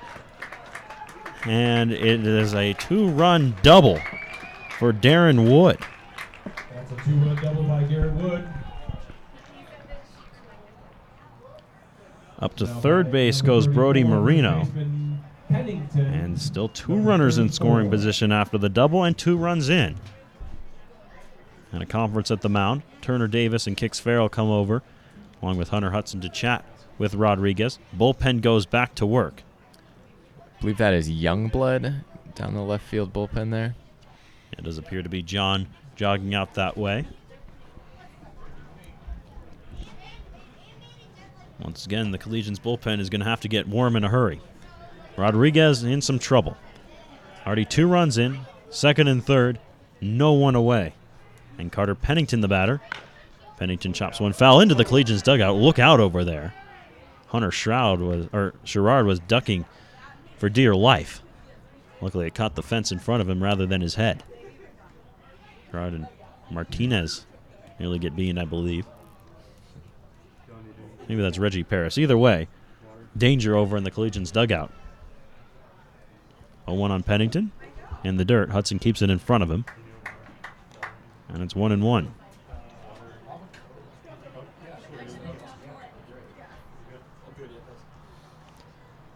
Time asked for here, as Marino will come out finally. He gets a courtesy runner. He's the catcher, and typically you see that right away, but now Marino wants the courtesy man. I'm not sure why with a runner on third he chose to do that. Maybe coach reminded him. I don't know. Either way, new man on. Grounded to first. Davis will tag the bag, get the out, and hold the runners at second and third. So good work by Rodriguez to finally record that first out and keep the runners where they are. Also a good job there on Davis defensively, looking that runner back at third and just getting the out at first. Davis, I don't want to jinx this again, but he has 1,000 fielding percentage so far on the season, and he's definitely been one of the Collegians' bright spots, offensively and defensively. He's about to get a tough hop thanks to that, Jack, as Anderson Allen takes ball one. By the way, that runner at third base is Blake Bean.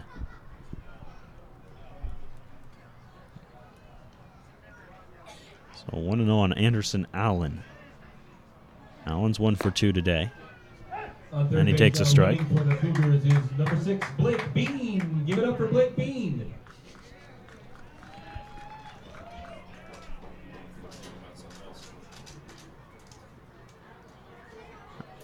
One from Rodriguez, a breaking ball that finds the zone. And he works ahead 1-2. Allen had an infield single in the fourth.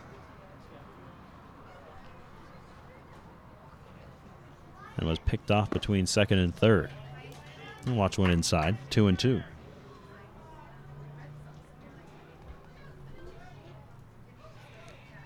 Collegians still conceding the run here, playing the infield back with a 5-run deficit. Swing and a miss from Allen. He's gone on strikes. So Rodriguez That's the second out of the inning. is 1 out away from working out of this with only giving up the 2 runs. Number 2, But Rinders. between him and the dugout stands Hunter Reinders. Correction, Reinders.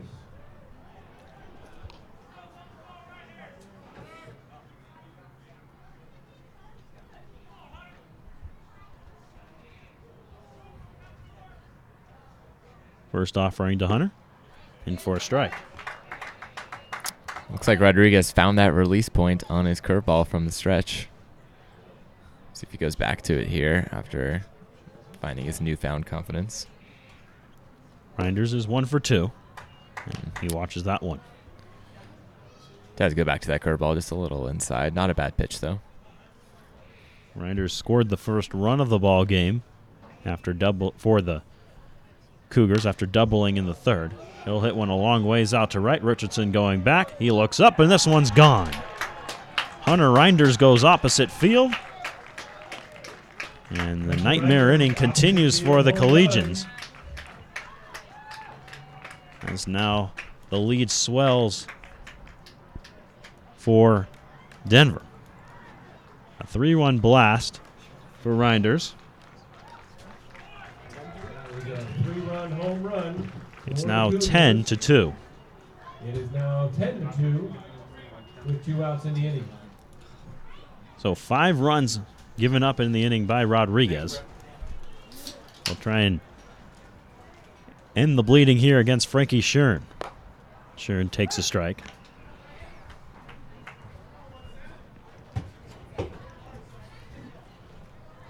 The ball is really flying here in Boulder. 3 home runs between the 2 teams. And that one gets a piece of Schern on the arm, I guess. Schern wasn't too sure himself, but the umpire says, yep, that one got you. Go down to first. Now batting shortstop, number 10, Angel Mujica.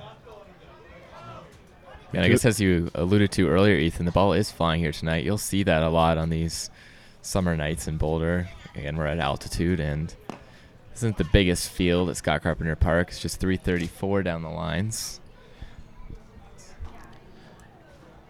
Cougars have gone through the order. Angel Mojica, the last guy who hasn't batted in the inning, in now. 1-0 on Mojica. And it's outside. 2 balls and no strikes. So pair of singles and a catcher interference to start the inning, then a double. Rodriguez was finally able to get a pair of outs and the home run from Reinders. There's a strike, 2-1. Shuren is on first base. He was hit by a pitch.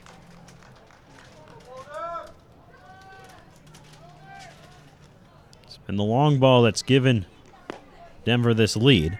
I went inside.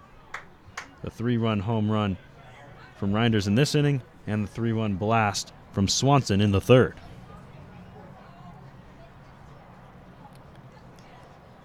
The 3-1 pitch. That one missed. And after the home run, a pair of base runners aboard. Now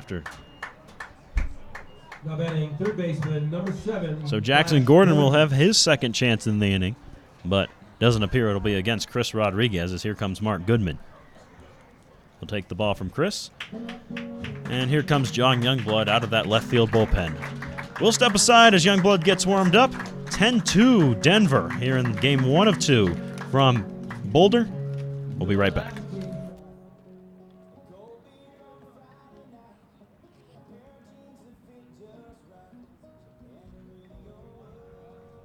Ladies and gentlemen, as a nonprofit, the Boulder Collegians are heavily reliant on the support of numerous volunteers.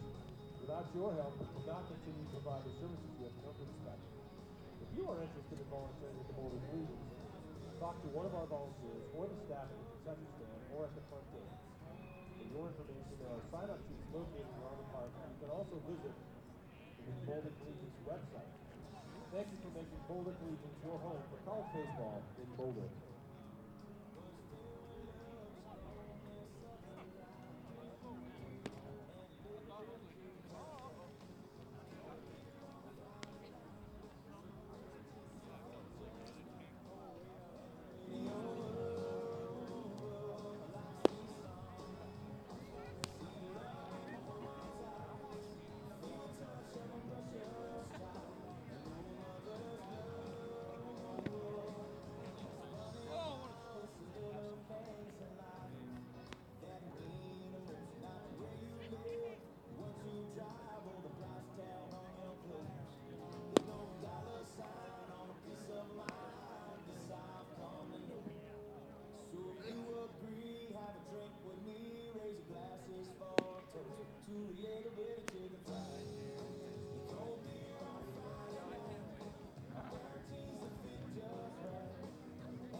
(10-2) Denver here in the 5th inning. A 5-run 5th thus far for the Cougars. And they have a chance to add on. John Youngblood is out of the bullpen to try and stop the bleeding. First and second, 2 away. And Jackson Gordon in for the second time this frame. And nearly does some damage to Grayson Swanson. He fouls one right past Swanson, who throws his bat in mock anger at Gordon. That's not the guy you want to hurt. Swanson had that hit, big home run back in the 3rd inning for this team. 0-1. Inside. Gordon had the infield knock that began this 5th inning. He would score on the double from Darren Wood.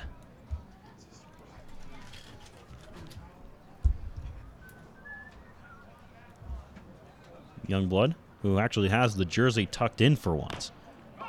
1-1 to Hollinger. Jimmy Hollinger over at third base, throws over to Turner Davis to finally get the 3rd out. But not before Denver strikes for 5. They lead it 10-2. As we move on to the bottom half, Collegians try and answer back a little bit when we come back.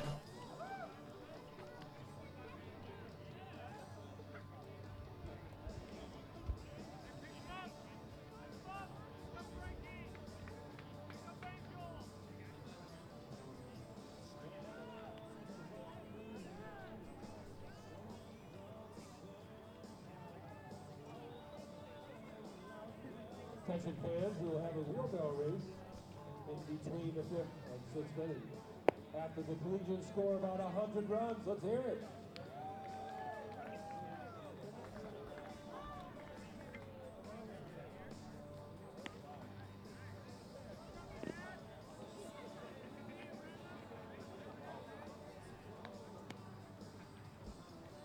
Watkins is back to the hill for the Cougars.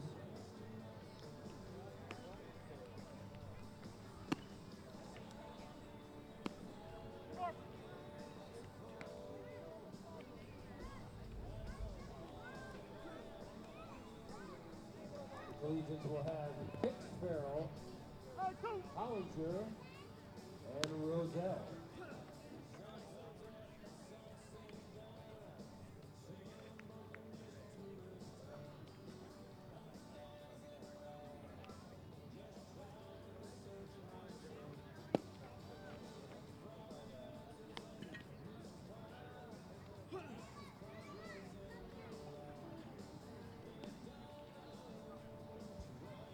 Leading off the inning for the Collegians from Memphis, Texas, West Texas A&M University, the second baseman number 9, Hicks Farrell.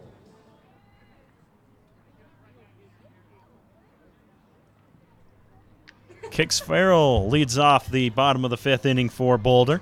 They're down 10-2 after a 5-run frame from the Denver Cougars. Chopper will be foul. Farrell's 0 for 1. He grounded out in the second.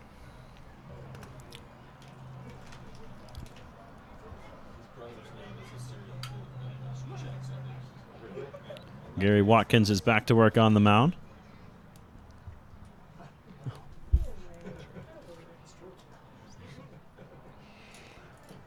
The 0-1 pitch over the heads of Kicks Farrell and we'll duck out of the way.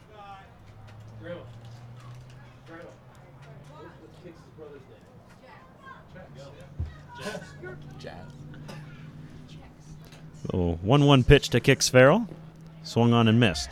And we just learned something interesting up here in the booth. Kicks Farrell's brother's name is Chex Farrell, and we just had that confirmed by Grandma Farrell out in the stands. So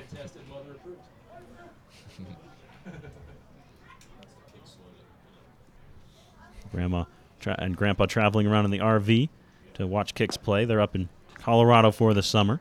2-2 over the head of Farrell.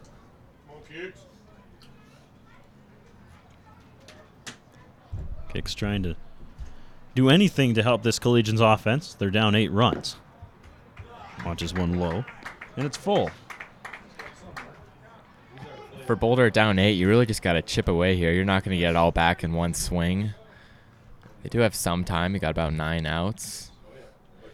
Getting the leadoff man on here would be key to helping with that. And they will, as Farrell draws the walk. And there we go. So just putting together good at-bats like that, you know, pick up a few runs here, maybe a few runs next inning, and make it a manageable ball game. I always like the idea of getting within slam range in a grand slam, so 4 runs. The bullpen for Denver is sort of going to work. It's just a pitcher out there who's warming up. No catcher has joined him yet, so Watkins has some room to work with. Jimmy Hollinger the batter now. And Hollinger lines one to right. So the first 2 men aboard in the inning. They'll hold up Farrell at second base. Jimmy Hollinger goes opposite field, and he is aboard with a single. How good has he been recently? He owns a home run earlier in the game. Let's give it up for Brennan Roselle. And here is Brennan Roselle. Roselle, a home run to lead off the bottom of the first for the Collegians. One of their 2 runs. Has a pair of runners aboard, down by 8.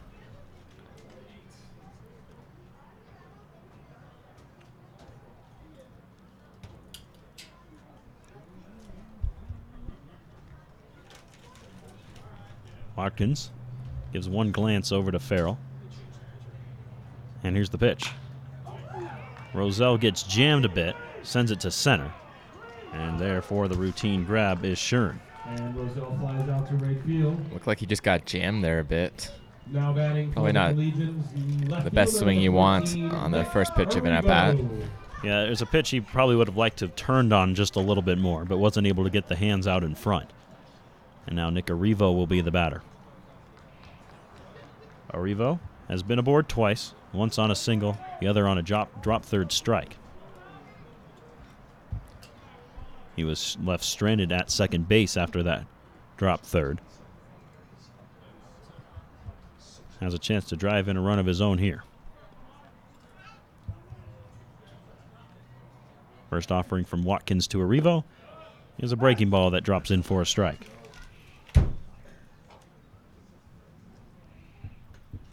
Revo does have a pretty big hole on the right side of the infield with the second baseman holding the runner on second on and the first baseman keeping the runner on first, close to the bag. We'll see if you can punch something through that right side. First baseman Pennington plays behind Jimmy Hollinger, pitch in the dirt, and kicks Farrell's hung up between second and third, but Farrell's going to slide into third base. Safe at third base as kicks Farrell. He waited until Marino made it his move, and as soon as Brody threw it down to second, Farrell took off and slid into third base.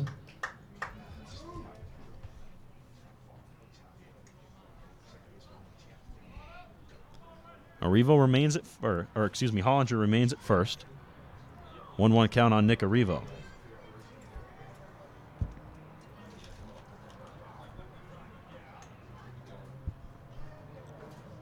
Nick gets a fastball that he lines over the head of the second baseman Reinders into center field.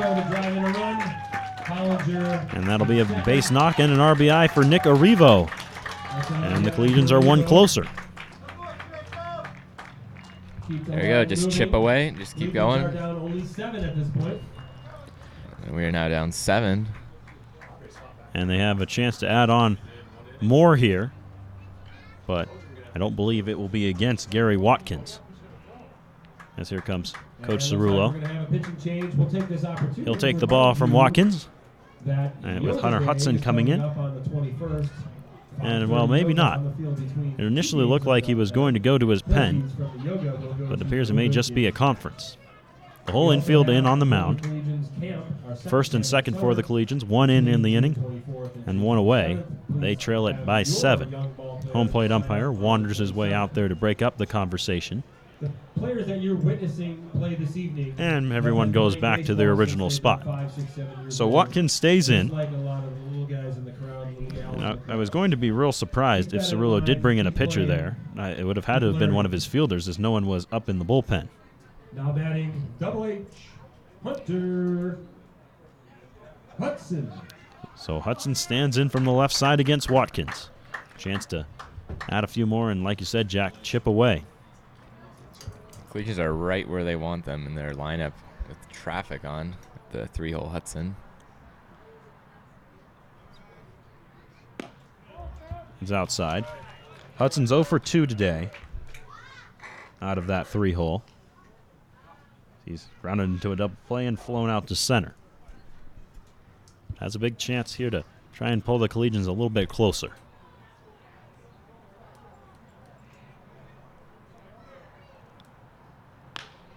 Got the pitch to hit, but hits it foul towards Danny David Linehan, who makes a fine play over there in the first base coaching box. Danny David just a few months out of his playing career. He was on this Collegians team as a player last year, in fact the last 2 years. Now the assistant coach. 1-1 on Hunter Hudson.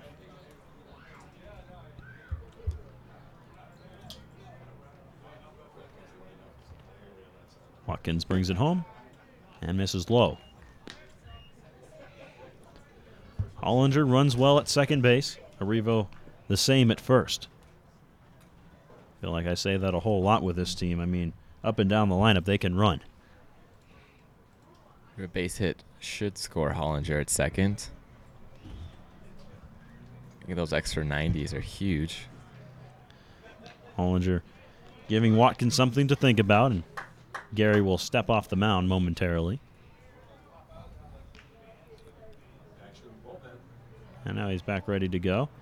The bullpen springs to life for Denver. Reliever getting loose out there. And the curveball is past the catcher, but Hollinger hangs on at second. Didn't get a good read on it. It's a very difficult read with the ball just going right behind the catcher. You can't tell if it's in front of him or just off to the side. Yeah, But probably Hollinger playing it safe, sticking to second base. yeah, Marino knocked it down, but it went between his legs. So then Hollinger couldn't really see it. And it's 3-1 on Hunter Hudson. Light work out of the pen. They're not in too much of a hurry to get loose with the 7-run lead. And there's ball 4. Gets past the catcher. Matters little as Hudson draws the walk. And the bases are loaded for Turner Davis. Turner Davis comes to the plate. And for Davis here, you can't try and do too much.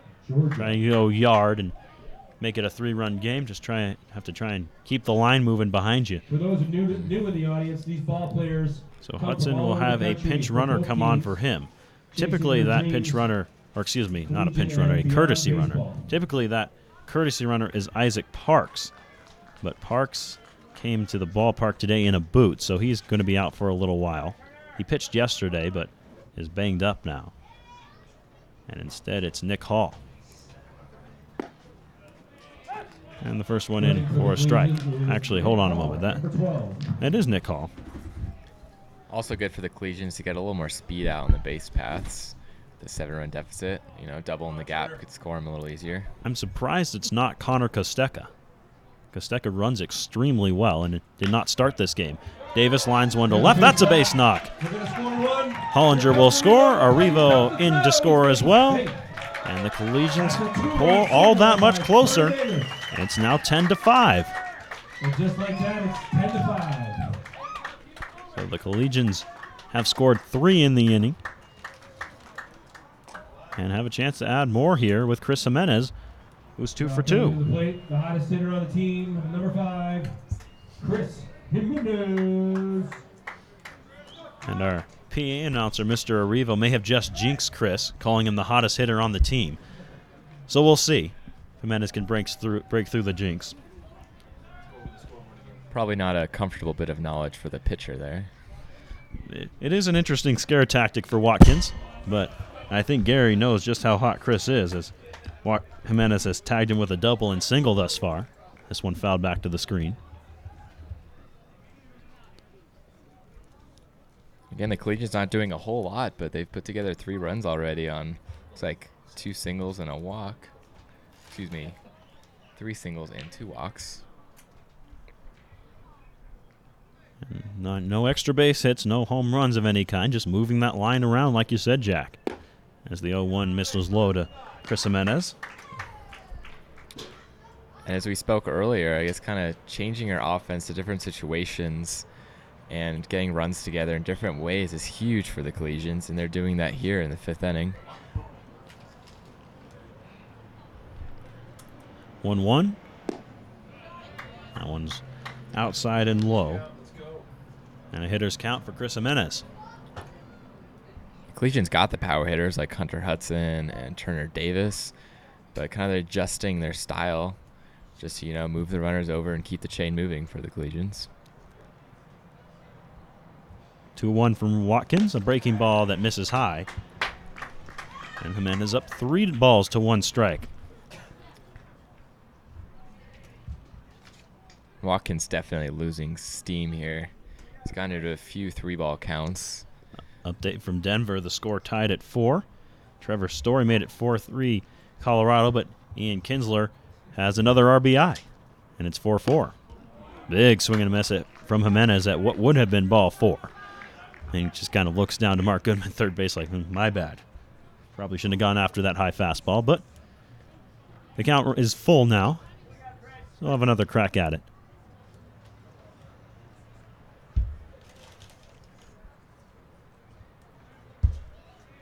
This would be a big strikeout here for Watkins to try and quell this momentum from the Collegians. Breaking ball, high drive to left field by Jimenez. Going back, this one is gone! It's a ball game here in Boulder. A 3-run blast for Chris Jimenez. He is red hot. Wow. Jimenez got a hanging breaking ball on 3-2, and he did not miss it. Jimenez puts the team on his back. in a losing effort. Now batting number 15. After the bomb, it'll be J.J. Reeves. Collegians still have some work to do. Down still 10-8. But they've won the inning now. 6 runs in this 5th inning. Reeves lays down a bunt and a beauty. J.J. Reeves will reach on the bunt. Single will maybe not. Hold on. They're going to let it roll, and it rolls foul. Just at the last moment. The ball went foul just at the last moment. Good play by Marino. It was fair the whole way until the last moment when the ball came to rest. It almost fell off and rolled foul. Another great idea there from Reeves, who has speed, and also catching the Cougars off guard. Maybe a little stagnant after that home run. Certainly that's not in the forefront of your mind as a fielder after watching one go well beyond the left field fence. That bunt in front of you, but just foul. Good awareness to let it go that way. So after all that, it'll be strike 1 on J.J. Reeves. That's outside. J.J.'s 0 for 2 today.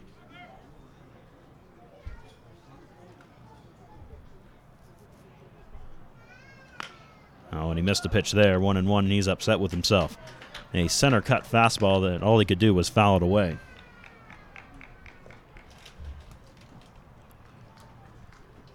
The old saying, 2 bloops and a blast, or a bloop and a blast, is what the Collegians did there with Jimenez. And that one fouled away, and they're a bloop and a blast away from tying this game now, down by 2.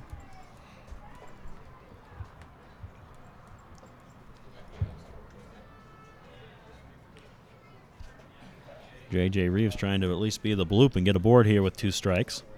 1-2 in the dirt. I loved it, though. I actually...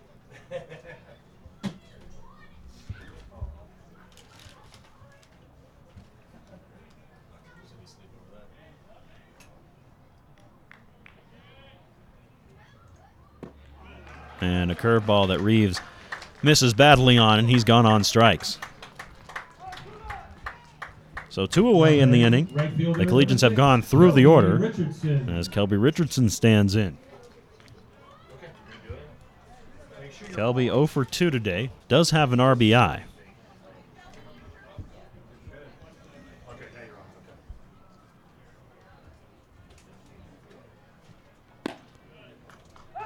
Off-speed pitch in for a strike against Richardson. So the bullpen's calmed down with 2 away and no one aboard. They'll let Watkins finish out the inning. 0-1. Richardson hits one well to right. This one drifting back, and this one is gone. Kelby Richardson goes opposite field, and just like that, it's a 1-run game here from Scott Carpenter Park. Trailing by 1. Ball is flying in Boulder tonight. It's our 4th home run of the game. So Kelby Richardson records his 2nd RBI of the evening. And here comes Coach Cerullo, who said, well, I'll give you the rest of this inning, but that home run changed his mind. Watkins ought to be done here. He will be. Cerullo takes the ball, and a new pitcher coming on. Collegians with a 7-run 5th inning. They're not done yet. Still an out to play with. We'll tell you about the new pitcher when we come back. 10-9 Denver here from Boulder.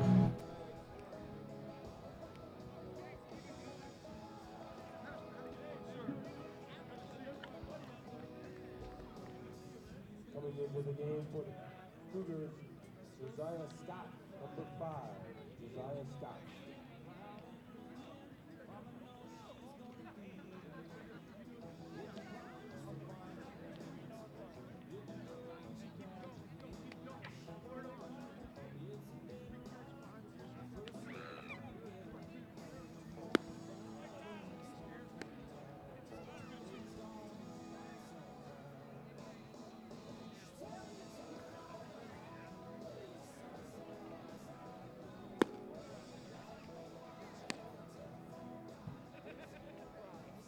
We want to remind fans that there's a kickoff on June 22nd. At 5:30, we'll have 10 contestants cooking up their favorite dish. The winner will get a Collegians prize. You can be a cooker or a taster on June 22nd. Also coming up on the schedule this 26th of June is the Rocky Mountain Baseball League All-Star Game and Home Run Derby. A reminder, we also have Bootstrap Brewing here tonight, selling IPAs just to the left of the stands. Beer Fest will be held here at Scott Carpenter Park on the 28th of June at 5:30, where you can taste the best local beer, have fun playing games, and prizes will be awarded. You must be 21 that evening. Josiah Scott will come on for the Cougars, but it's a whole new game here in Boulder, Colorado. After a 5-run inning from Denver in the top of the 5th, the Collegians have struck for 7 here in the bottom half, and they're not done yet. Bases are empty after the home run from Kelby Richardson. With 2 away, Kix Farrell will stand in for his second at-bat in this 5th inning, and he'll take a strike. He began things off this inning with a walk, and we really didn't think much of it. But it turned into a huge 7-run inning. Well, we were talking about chip away. Maybe you drive and Farrell score a couple in this inning. Clinton said, we'll score more than that. How about a 7 spot? 1-1 on Farrell now.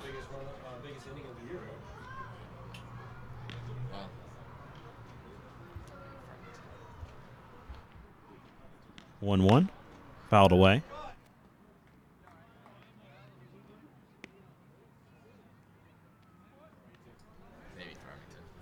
Farmington. 1-2 on Farrell. 10-9. Denver still leads it despite the 7 spot for the Collegians. And Farrell hits one sharply to second. Therefore, it is Reinders. He'll go to first. And the 5th inning finally comes to an end. All told, 12 runs between the two teams in this 5th inning. Still a couple more innings to play here from Boulder. 10-9, Denver leads it. Come on back to Scott Carpenter Park with us on the Collegians Broadcast Network. All right, hi guys.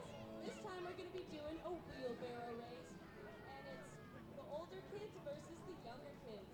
So we have Ben and Alex and Ben and Nick here, and there's going to be these 2 teams.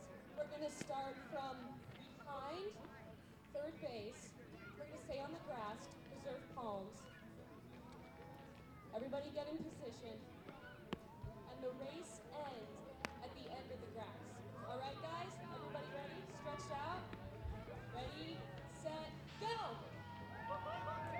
Here we go. Oh, it's a close race. Keep going, guys. Keep it up. Come on, Pirates, now's your chance. Go down there, come on, Pirates. Keep going, guys. You can do it. We have a winning team. We have a winning team.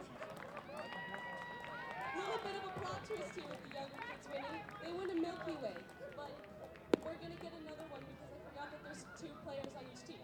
Woo! Way to go, guys! Give it up for the wheelbarrow winners.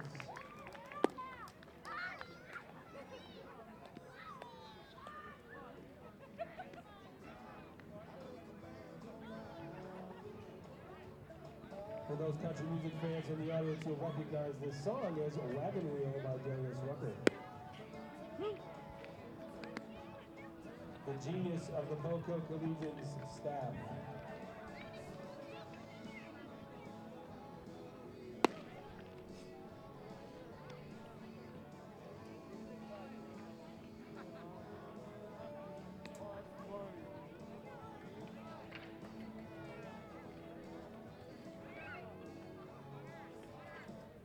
Now batting, number 24, Swanson. Number 24, right fielder. John Youngblood on for his first full inning of work here for the Collegians. Came on in that 5th inning. Yes, that 5th inning in which 12 runs were scored between the two teams. Denver came out of it still with the lead, though. They lead at 10-9. Moved into the 6th and second to last inning. And Youngblood fires in a strike to Grayson Swanson, the leadoff man, in this inning. Swanson, well, pretty all right day at the ballpark, I would say. 2 hits, a 400-foot home run, 3 RBIs. That'll work. And he lines one to left. That one was hit hard as well. And it's another base knock for Grayson Swanson.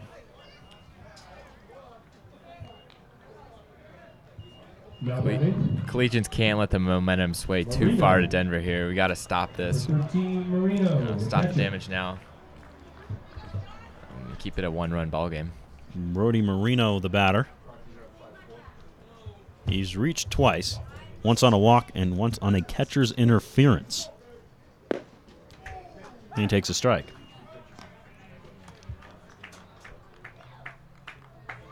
Charlie Blackman's having himself a heck of a game down at Coors Field. He just hit a double and knocked in a run. The Rockies are back on top 5-4 over the Padres. That one is in the third inning.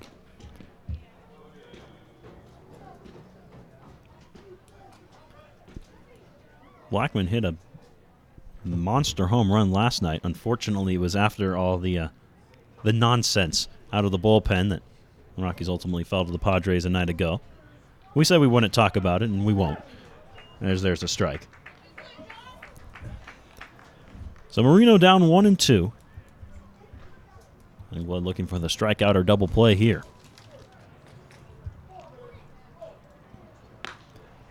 1-2. Not hit all that hard, but in the right location. It's into right field for a base knock. So a pair of singles. One hit on the screws. One rolled over. Have two runners aboard here for Denver. And Darren Wood, the batter. Ground ball that could have been a double play ball. Just out of the reach there for Farrell. Collegians wishing that was just a little bit to the left. Woods 1 for 3 today, but that one is a 2 RBI double. And Hunter Hudson's going to have a chat with his pitcher. Turner Davis wanders over that way. Good move here for Hudson. Also slowing the momentum and giving the Collegians bullpen a little bit more of a chance to get warmed up. I mean, if you're Hudson going out to talk to Youngblood here, you say, well, Swanson, he's just a slugger. Be glad you only gave up a base hit to him instead of a blast.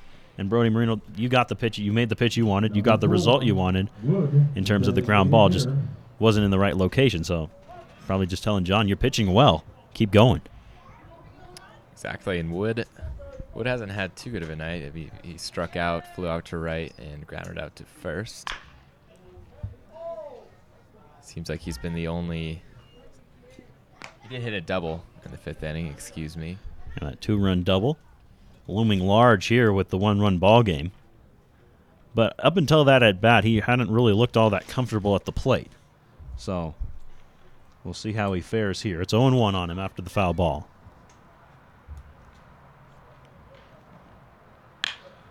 And hard hit. Hollinger grabs it. He'll tag the runner in between second and third. Thought about going to second, goes to first, and gets the out at first base. An unorthodox double play from Jimmy Hollinger, but he turns it nonetheless. And let's see, you score that one 5-3 in your book, a 5 unassisted. So he got the tag and then threw it over to first. 5-3 double play. I don't see that all too often, at least with the tag. He nearly had the next guy around at second, was able to get the 2 leading runners, but just not in time to get the man at second base. So Marino's out there at second with 2 away. And a strike into Connor Pennington.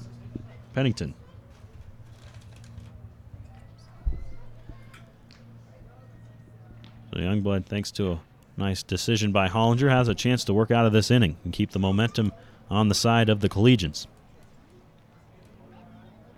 0-1. A breaking ball that was hung by Youngblood, but underneath of it was Pennington, and Reeves makes the catch. And we're on to the bottom of the 6th. 10-9. Boulder down by 1 when we come back. 10-9. What a ball game we see here, folks. We do want to remind you that we are having a camp June 24th through the 27th. If you have a young ball player who's looking to improve, sign them up for the Collegians Youth Camp today. 10 Attendees will receive instruction directly from Collegians players and coaches. Sign up today on BoulderCollegians.com.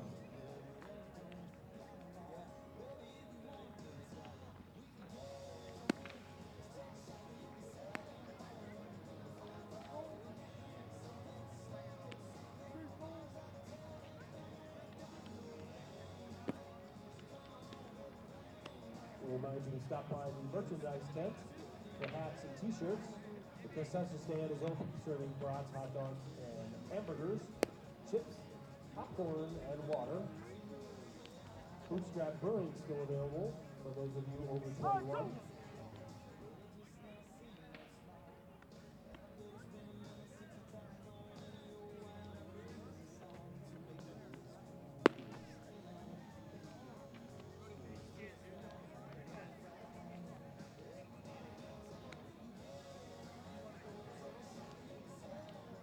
And as the way baseball goes, excellent play there by Hollinger in the top half of the inning. He's moving off the bottom half of the inning.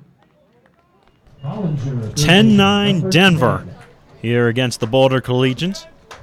Cougars lead it as we move to the bottom of the sixth inning from Scott Carpenter Park. The man who turned the nice double play last half inning, Jimmy Hollinger, will lead things off for the Collegians. We'll watch one low and outside for ball one. It was an unorthodox double play to be sure for Hollinger. With first and second, he tagged the runner between second and third and then threw it to first for the double play. Hollinger gets underneath this one, sends it towards left. Allen coming in, settles under it and grabs it for the first out. That'll bring up number 18 for the Collegians, Brennan Roselle. So now it's back to the top of the order. And Brennan Roselle. Roselle has one of the 4 home runs we've seen tonight. It was a solo shot to lead off the first inning for the Collegians. Other than that, he's grounded out and flown out. First pitch to Brennan.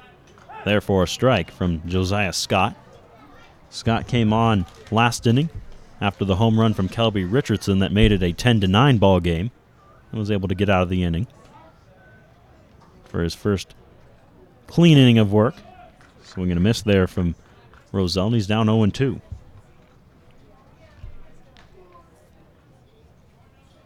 Again, the Collegians offense will have to shift a little bit here opposed to last inning. Now that we're down 1. If Roselle gets on, we'll see a bunt or an attempt at steal. The Collegians are really more just playing for that tying run opposed to a bigger chunk like they got last inning. Quite a big chunk it was, a 7-run inning for the Collegians offense. Roselle flies this one down the right field line into the bullpen and harmlessly foul. So we'll try it again, 1-2. Nick Arrivo waits on deck. And the Collegians came into that 5th inning down 10-2. That 7th spot has us where we are now, a 1-run ball game here from Scott Carpenter Park.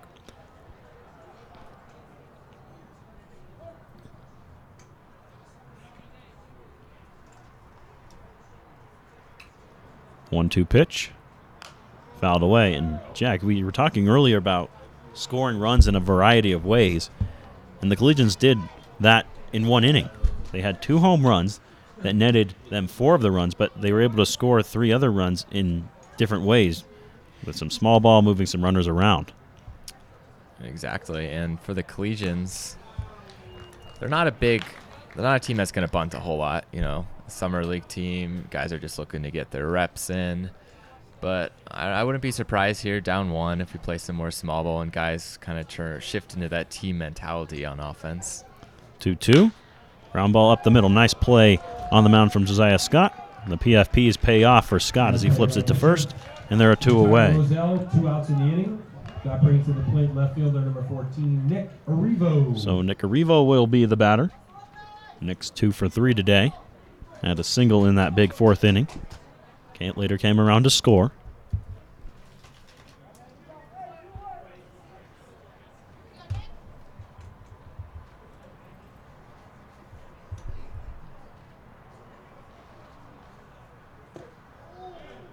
And Arrivo will watch one low for ball 1.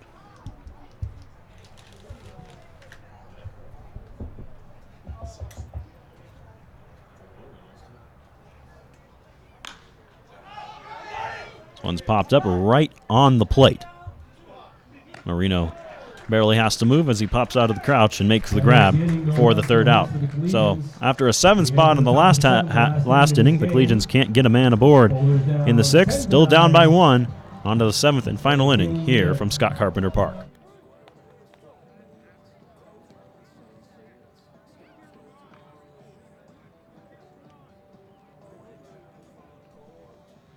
like to remind fans that our sponsor, our partner for this evening is Expand. Expand Boulder is our nonprofit sponsor for this Saturday night. They offer exciting programs and new adventures for people with disabilities through inclusion and support. Stop by the stand or visit the website to learn more about Expand Boulder.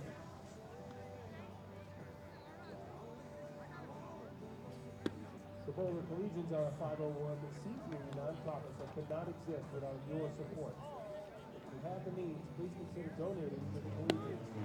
Stop by the Kentucky stand or the merchandise vending interested to find out how you can support the team that focuses on building community through baseball.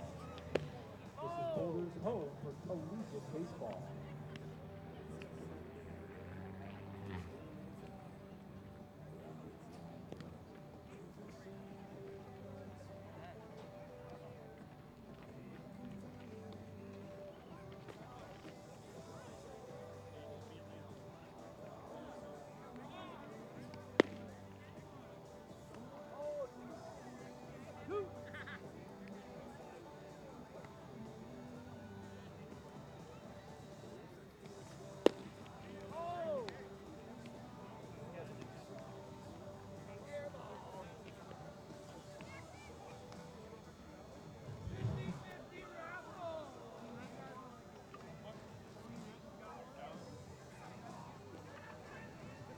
Now batting 10-9. Denver leads it here from Boulder. Collegians down by a run. They'll turn to Jackson Hewlett out of the bullpen to hold the deficit right where it is for the bottom of this 7th inning. the 7th inning, final inning of the game.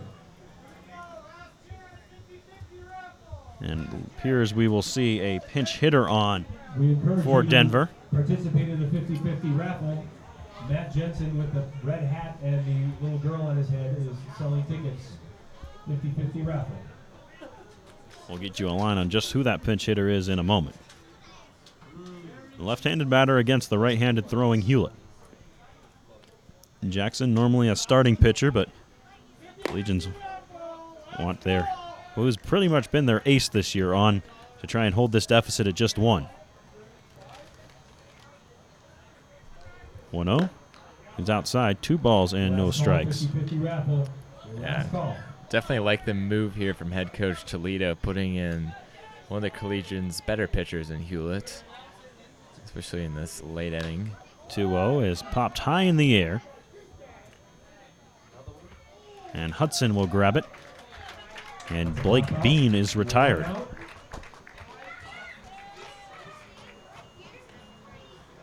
Hewlett, who is between starts, would probably typically throw a bullpen today, just gets his work in during the game. Can never hurt. He's seeing 8, 9, and 1 of the Denver order. Hunter Reinders, the 9-hole hitter, stands in now. Reinders, an opposite field home run in that 5th inning. That, I believe, ended up putting the Cougars up by 8 at the time. Of course, that lead shrunk down to 1 now. There's a strike. So 1-1 on Reinders. The Collegians, in their half of this 7th inning, will have Hunter Hudson, Turner Davis, and Chris Jimenez. 1-1 pitch. Breaking ball and a good one from Hewlett. Swung on and missed, 1-2. And, well, that's good news for the Collegians. Jimenez has been red hot recently. He's 3 for 3 today, I believe. There's a strike. Strike 3 called on Reinders, and he has gone on strikes for the 2nd out. Jimenez is indeed 3 for 3, and by the way, he's a triple away from the cycle. Leadoff man number 17, Shern. So here's Frankie Shern, the batter. Shern has reached 3 times. Once on a double, once on a walk, and once on a hit by pitch. Tries to lay a bunt down here. Hewlett going to try and make a play. Diving attempt. He can't grab it, but it goes foul. Hewlett came flying off the mound, lost the hat, and dove towards the line, but couldn't quite get there. Pitchers are indeed athletes. Hewlett showed it there. Well, the max effort for Jackson Hewlett just to get strike 1 is what it ends up being. And Shern will head back to the plate. Collegians have definitely upped the intensity the past few innings. That diving play and, a couple good offensive innings. And for the first time this season, probably, Hewlett will have to wash that uniform. Pitchers don't do a lot of sliding or anything like that. Don't really have a need for the stain spray or the Tide. This one is low, 1-1.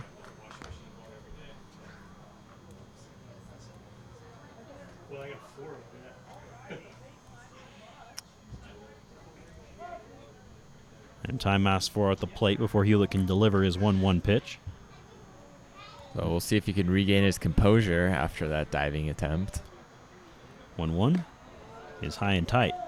Right-hander is up in the Cougars bullpen.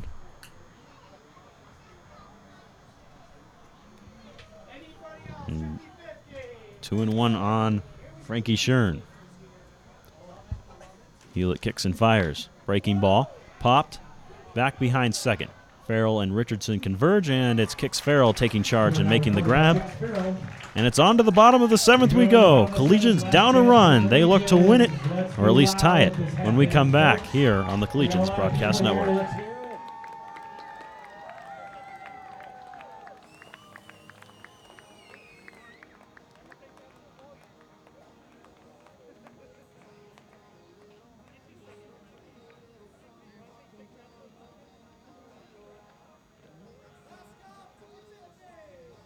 Last call for the raffle, folks. Last call for the raffle.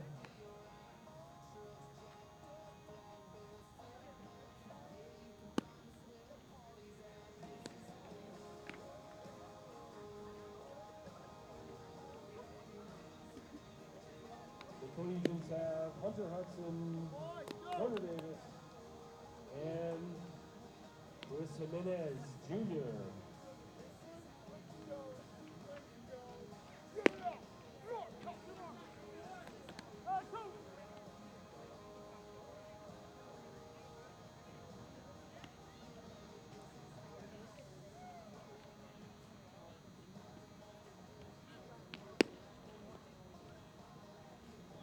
Warming up at the pen for the Collegians, Steve Austin, number 23.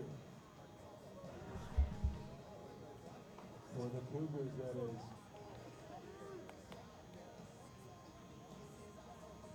I think it is. It's not Stone Cold. Hunter Hudson will try and start off the 7th inning for the Collegians. They're down a run, 10-9, here in the 7th and final inning of this first game against the Denver Cougars.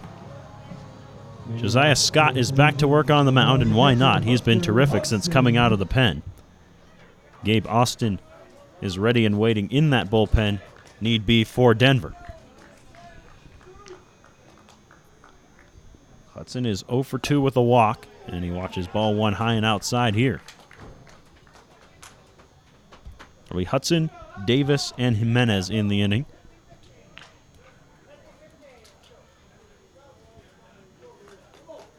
1-0 is too low, and it's 2 balls and no strikes to Hunter Hudson.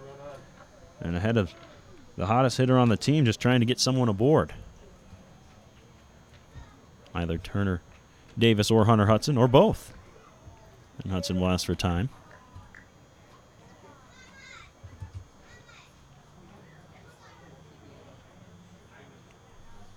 2-0 pitch. And for a strike. It was a close pitch. Hudson left it alone on 2-0 and was never going to swing at a low outside fastball like that. It was called a strike.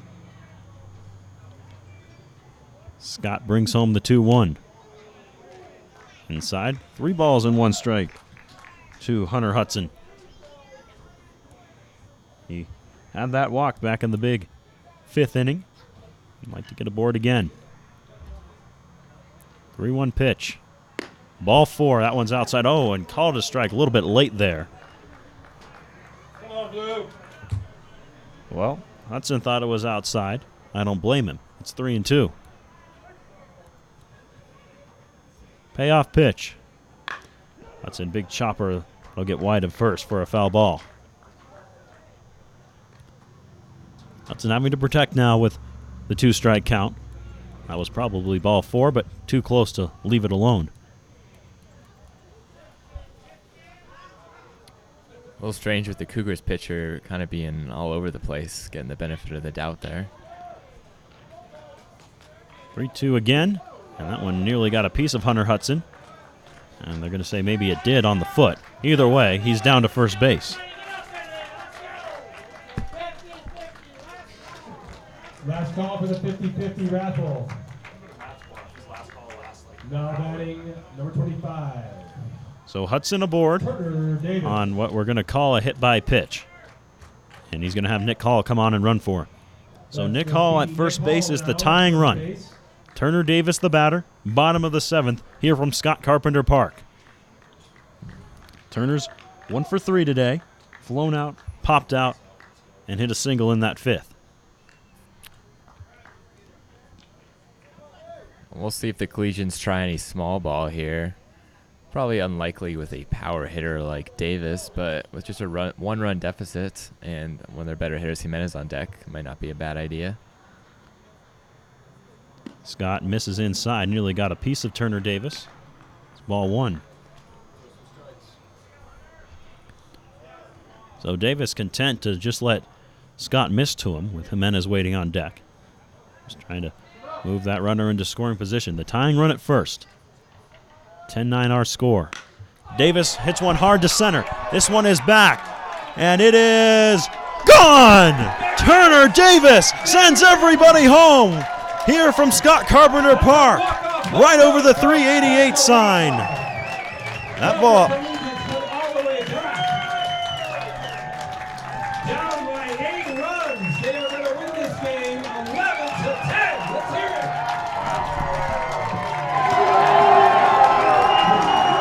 it. Turner Davis. Everybody, what a game. A ball that was hit high in the air and just drifted out to center field. A 7-run 5th, and then the comeback home run from Turner Davis in the 7th wins it for the Collegians. They take game 1 from the Cougars 11-10 in grand style. Fans, we encourage you to stick around. We're going to have a kickball game between This team has no quit, down 8 runs, able to put up 9 runs in the last 3 innings with just 9 outs to work with. I think this is the win that's going to turn this team around. They got the momentum. We got another game coming up about half an hour. We'll see if they can bring that momentum into the second game of the doubleheader. And Huge win for the Collegians. And before we cut away from this broadcast, I'm going to run down to the field real quick and grab our on-field mic and go ahead and grab Turner Davis. So, Jack, if you wouldn't mind, take this over. I am going to run down and grab Turner Davis.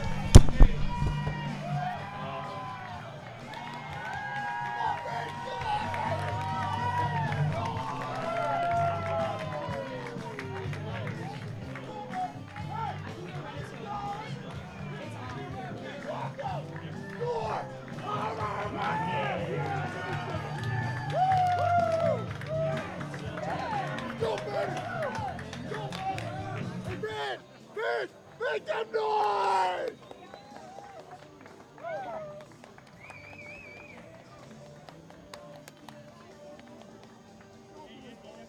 Please stick around, folks. There'll be a second game following the kickball game. which Where's will the mic? begin shortly.